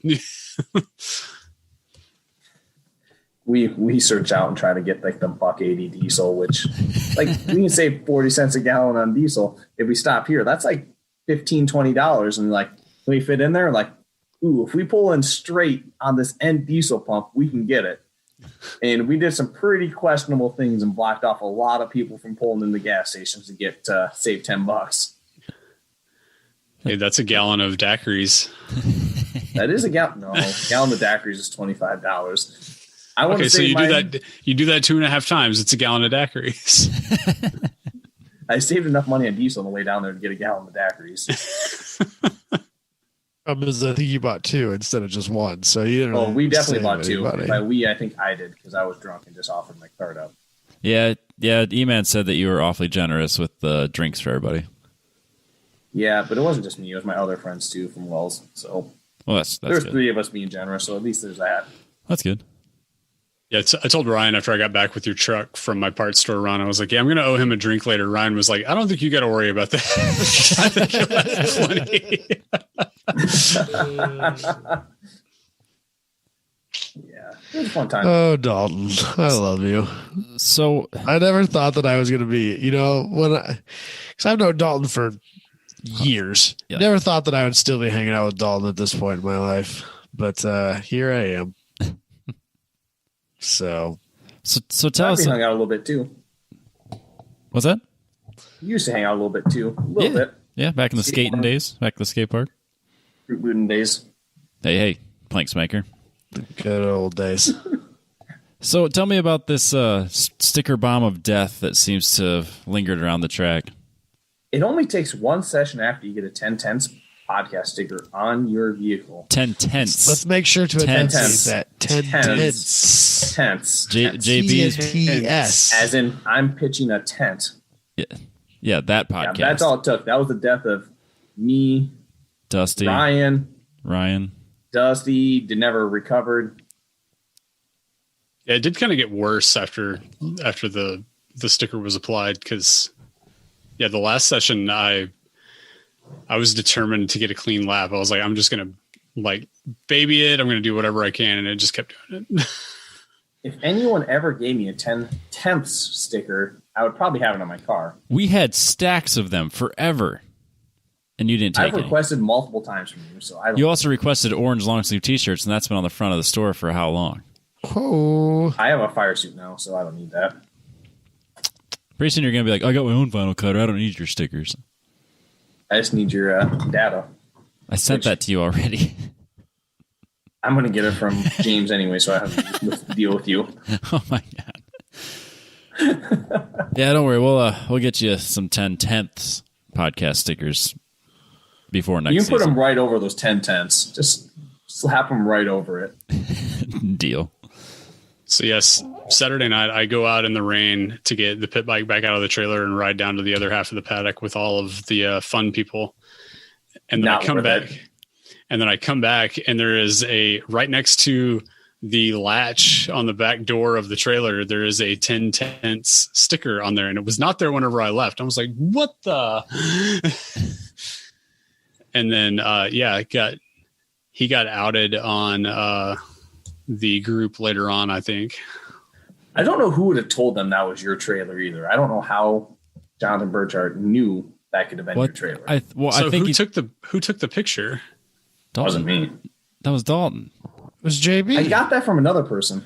No, JB's the one who posted the picture on the Of himself? Johan took the picture of the sticker. Yeah, but Dalton took a picture of Johan applying I posted it. the picture of the sticker originally, and then somebody posted a picture of him putting it on there. And him escaping. That was you, Dalton. Those are your pictures. You can't prove nothing. I think they were. It specifically says Dalton, because that's who posted them. It was great. I talked him into doing it and took pictures to prove he did it. It was the great. Well, I can't imagine there was a lot of massive toters and trailers from Texas there. Yeah, we might have been the only big one from Texas, but yeah, I talked to him like Sunday morning. It's like, so I found a sticker on the back of my trailer this morning. He was like, really? That's weird. I just find it funny because he got all the way to your trailer and then he put on that goofy hat, the umbrella hat. Like he got to it, pulls the sticker. I was like, can't do this without my carnival hat. And he puts it on and just like sticker bombs. And then he like, I don't know what he's doing, but he obviously was diving out of the way to escape from it. Like no one's coming. No one knows anything. Like he could just easily walk back, but he like ducks down and takes off. Man, I haven't hung out with Also, him. I wouldn't know that. Someone told me that happened. Yeah, of course. I would never graffiti your trailer. Or friends. Yeah, fortunately, it was so wet that I just peeled it right back off. Just stuck it on the inside of the end plate on the wing. And then wonders why his car didn't run the rest of the weekend. Yeah. The kiss of death, man. I don't think Before he put on my car, he gave me warnings that, I forgot who he said. Whoever did put my sticker on the car and the engine blew up instantly after. Should have known better. Yeah. He was 3 for 3. Wait, no. 4 for 4 now. He was 5 for 5 because Tom O'Gorman's car didn't make it. Wow. Yeah. That's terrible. Yeah, he did the same thing. Tomo didn't make it a lap, I don't think. Yep, his engine I think blew up almost the first turn after or first turn of the key after Johan put that sticker on his car. Yeah, so I think he's 5 for 5. Yeah. You should probably retire the podcast and the stickers there, Johan. Oh man. You said it, not me. I was just bummed that he wasn't tracking the Versa. I was super excited to see the Versa on track. And It's been a bit since the Versa's been on tracks. Did the Versa compete in the Sunday Cup? Is that in Sunday Cup territory? I don't know. It should be. It should absolutely be. They just look like they're having the most fun back there. That's because it literally is costing them $5 for the entire weekend. It's a great car. put brakes on it like once every 5 years. Yeah, you put tires on it every other season. Fill it up every 3 weekends, whether it needs it or not. What are we doing? Why aren't we racing the Sunday Cup, guys? I don't know, man. Because we want to go 150 miles per hour without like pushing the car out of the back of a plane. I don't know. They might still not do 150 miles an hour. Terminal velocity might not be that high. Yeah. They're doing our cornering speeds down the main straight at NOLA. Yeah, if that. Yeah, I don't know. That might be pushing it. I'd say 110 horsepower really doesn't get you there. It's fine, though. I only have 112. No, I have 120. I only make 120 wheel. That's still better. Factory? But you probably make one in the factory now, don't you? Makes 110 crank factory. Oh, so you're claiming another 10? So, but that's wheel. Yeah, so he's claiming quite a bit more, actually. No, yeah, you're fucking just cranking it out. You're fucking making those bits look like yeah. And that's without make those bits look like a bitch. See, I don't know if these power. Do these numbers matter if it doesn't ever run at a race? No, Yeah, it really makes doesn't. 0. It really doesn't. Oh Man, somebody Got that had battery in order yet? all the way from Texas with that burn. somebody had to go there. Y'all weren't doing it, so I had to do it. It already snowed, so it's not coming out the rest of this year at all. Period, guaranteed. And Good thing there's only a month and a half this year left, so you have a lot of time to get a battery. Yeah, it'll be out in the spring. It'll be fine. I've heard that like for the last 4 years. Nah, it's coming out this year. Even if it gets driven to work a couple of times, it's coming out this year. Hell yeah. That's good news. Adam's coming out this year. You guys all heard it here first. Yeah, boy. Racing. It's fine. So, well, boys, I don't know. We got anything else? We shut this shit down. I was just noticing the Apex Pro there next to Robbie. Andrew did really well in GLTC. He did. I texted him. I watched his race, and he got third in that race. And I think he finished second on the last race. He did really well. Very consistent. I was very excited to go and hang out with him this weekend, and then I didn't get to. This is his first Gridlife, believe it or not. I couldn't believe he had never made it to another. Yeah, he'd never been to a Gridlife before, and it was his first time at NOLA, despite being a Southern States. He got second or third first time out. The race awesome. I watched, he got third because JB got second. He got second one race. I think the race. I think he got fourth in the race I watched or something. I don't know. I texted both of them after the race and was like, "Man, you did really great." I don't know, like some like kid texting some like celebrity. Hey, I'm watching it with Jess. I'm like, that's JB. That's Andrew. And just listen off those are my friends. And I'm sitting on my couch. Like JB snapped his exhaust header in half during this first race or practice. I don't remember what it was. Practice. I think it was practice. And he's like, do any of you guys have a welder? Like, I wish. You got the whole stacker and you don't have a welder? I'm like, JB, you got that whole stacker. You don't have a welder. Says the only guy with a bigger stacker than you, possibly. He's like, well, do you guys know how to welder? Like, well, stainless? Yeah. I'm like, well, I kind of do if you get a TIG. I'm like, wait, I got a maintenance guy from Wells still. And he's like, you know how to weld? I'm like, yeah. And JB1 got a big welder, and we welded his whole exhaust header up for him and lasted the whole weekend. So yeah, I didn't realize that was you guys that was welding it. It was that's your buddy that was welding it. I saw the video on his Instagram stories. Yep, that's one of my buddies that flew down from our New Jersey plant. That's hilarious. Yeah, I thought it was funny that he's like, well, need a welder. Better take the C8 out and just throw it in the passenger seat. I laughed at it because I didn't even realize he was taking the C8, and then I'm just sitting there because it was in between. It was just a practice session that day, and I didn't have nothing else to do. And I was like going through my Facebook. I'm like, oh, there's just a Hobart welder in the front of a C8. Just like, and he had cars and cars and cars lined up in front of his trailer, because just JB things. And it's like, oh, where am I going to go to get my welder? Oh, C8. It's a daily driver. It's great. That is a great car. But yeah, if you want to do third place or so in GLTC, get an Apex Pro like Andrew. First time out, third place or second place. He did great. You would do great too if you had an Apex Pro. You would have done better, Dalton, if you had an Apex Pro.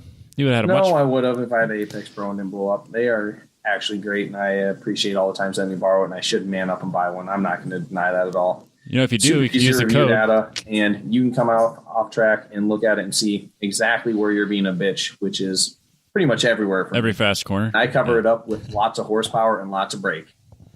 Well, the cool thing is it shows you right there in the middle of the corner, hey, you're being a bitch. All these lights are red. Yep. I don't like that. No, they are great. They're really intuitive and easy to use too. So there's a lot of stuff out there that is great, but there's nothing as easy to pull off the track and in 10 minutes know exactly where you're being slow and where you need to make up time. No, there's definitely something to say for that. But if you use our code, Dalton, 1010s at checkout, you get a free window mount. Don't forget that when you order yours. How about this? If you order one of these and use our code, we'll buy you an orange long sleeve T-shirt finally. No. Forget that. We'll get you some stickers. I was going to say, we'll get you a sticker. Both, and I'll buy it right now on the show. Yeah, do that. Do it before you sober up. Just buy it right now. No, remember, he's not that drunk. Go ahead and order two, and I'll send you my address also. That's the spirit. I don't really have anything else. Everything I'm doing is like... That's about all I got. Don't we want to talk shit on these BMWs, though? What BMWs? With the big grass grills, the new one? Or were you going to do one news article? We're already 2 hours into the show. Do we really want to do news? we're next week. Hopefully, if everything lines up, we're going to talk to Iowaman. The drifting part of this event was pretty unique and interesting, and he was crew for a guy who competed in it. So we're gonna have him on. Dalton may be coming back. I don't know. We'll see. Oh, I'll be here. Stay tuned for week 2 of the Iowaman podcast. Can you join in just for that? I can have him send in some clips. Oh, that's so great. Yeah, next week we'll have the drifting version of this. There you go. Yeah. All right. And Possibly the drunken debauchery. The drunken version. The drifting and drunken, Dalton. So this wasn't the drunken version. This was the sober it gets version. worse. Okay. Gotcha. Oh, much worse. This is like 5:30, Dalton. It's like just getting started. Perfect. All right, but yeah, guys, I want to thank you for coming on and representing us down in NOLA because we're just gonna do it. But I didn't represent you because I had no stickers. But Dusty next did. time we will. Dusty did. That's all that matters. I had stickers and I was behind the fits. So Hey, I had stickers too, and I was behind the fits. You're at least getting coverage back there. Easy to capture going that slow. Yeah, you get much better pictures that way. You're all by yourself. It was fast and it was slow. It's fast and slow. Fast and slow. At least you got lap time. I had like 6 laps before my car was toast. It's a long way to drive for 6 laps. Yeah. All I needed was I made one. the best of it. I just needed 1 lap. That's all I needed. Yeah, it's really frustrating, I'm sure. Yeah. But Optima's back there in April, so we'll probably get back down there early next year and try to get some redemption. There you go. Perfect. Dalton can run outlaw class. Yeah.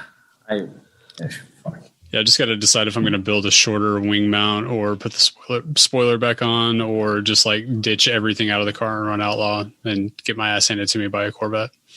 Let's do outlaw. Yeah, 'cause we'll see. You'd be competing with Ferris then, right? Yeah. Oh, yeah. Oh, Yeah. great. It's not competing with Ferris. It's They'll be at the same class. Second place against Ferris. Yeah, it's racing in the same class. He's not actually competing against him. So We'll see the fun thing. competing for second place in the same class as Ferris is what the rest of everyone else is doing. Yeah. And the fun thing is I get to get my ass handed to me by a Corvette in the vintage class too. So it works out either way. So there you go. There you go.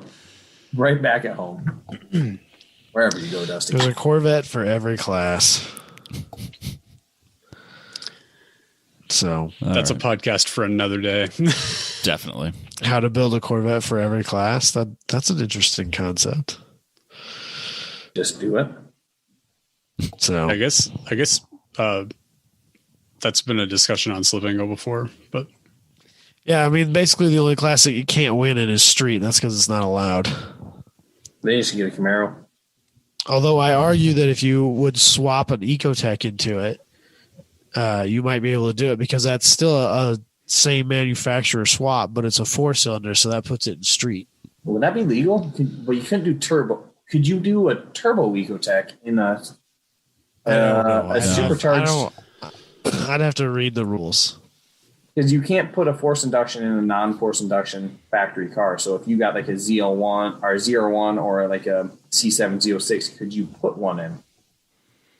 Well, because that's how the rules read is you I can't think put that a force induction. ZR1 or a Z06 are both track mod cars based on their initial cost. So yeah, you can't do it because it says you can't put a turbocharger on a car that was initially not a boosted platform. So, all right, guys, I got to get ready to go to work. So, Yeah, ready to go to bed. Yeah, me too. Good luck with that work thing, Adam. yeah, it's going to be an easy night tonight. So it'll be great. That's good. Yeah, it's gonna be easy for me. I'm gonna go lay in my bed and sleep. So I should be home by 3 again. That doesn't sound easy. Doesn't sound fun. Doesn't sound great. That sounds so bad. terrible. It won't be so bad. You're way too optimistic with that bullshit. It'll be all right. 3 a.m. or p.m. AM. That's not too bad then. So I'm already over 40 hours this week though. So and I'm working Saturday, so it's gonna be great. It's Wednesday. It It's Wednesday. I'm up to 15 hours this week, so you just keep on killing it for me. I was up all night, unplanned all night on Sunday. So we had an emergency and it didn't go well. So fun. But let's shut it down. Nobody cares about my stupid work schedule. All right. Well, thanks, This guys. has been the Iowaman podcast. We'll catch everybody else next week. Stick around next week for part 2.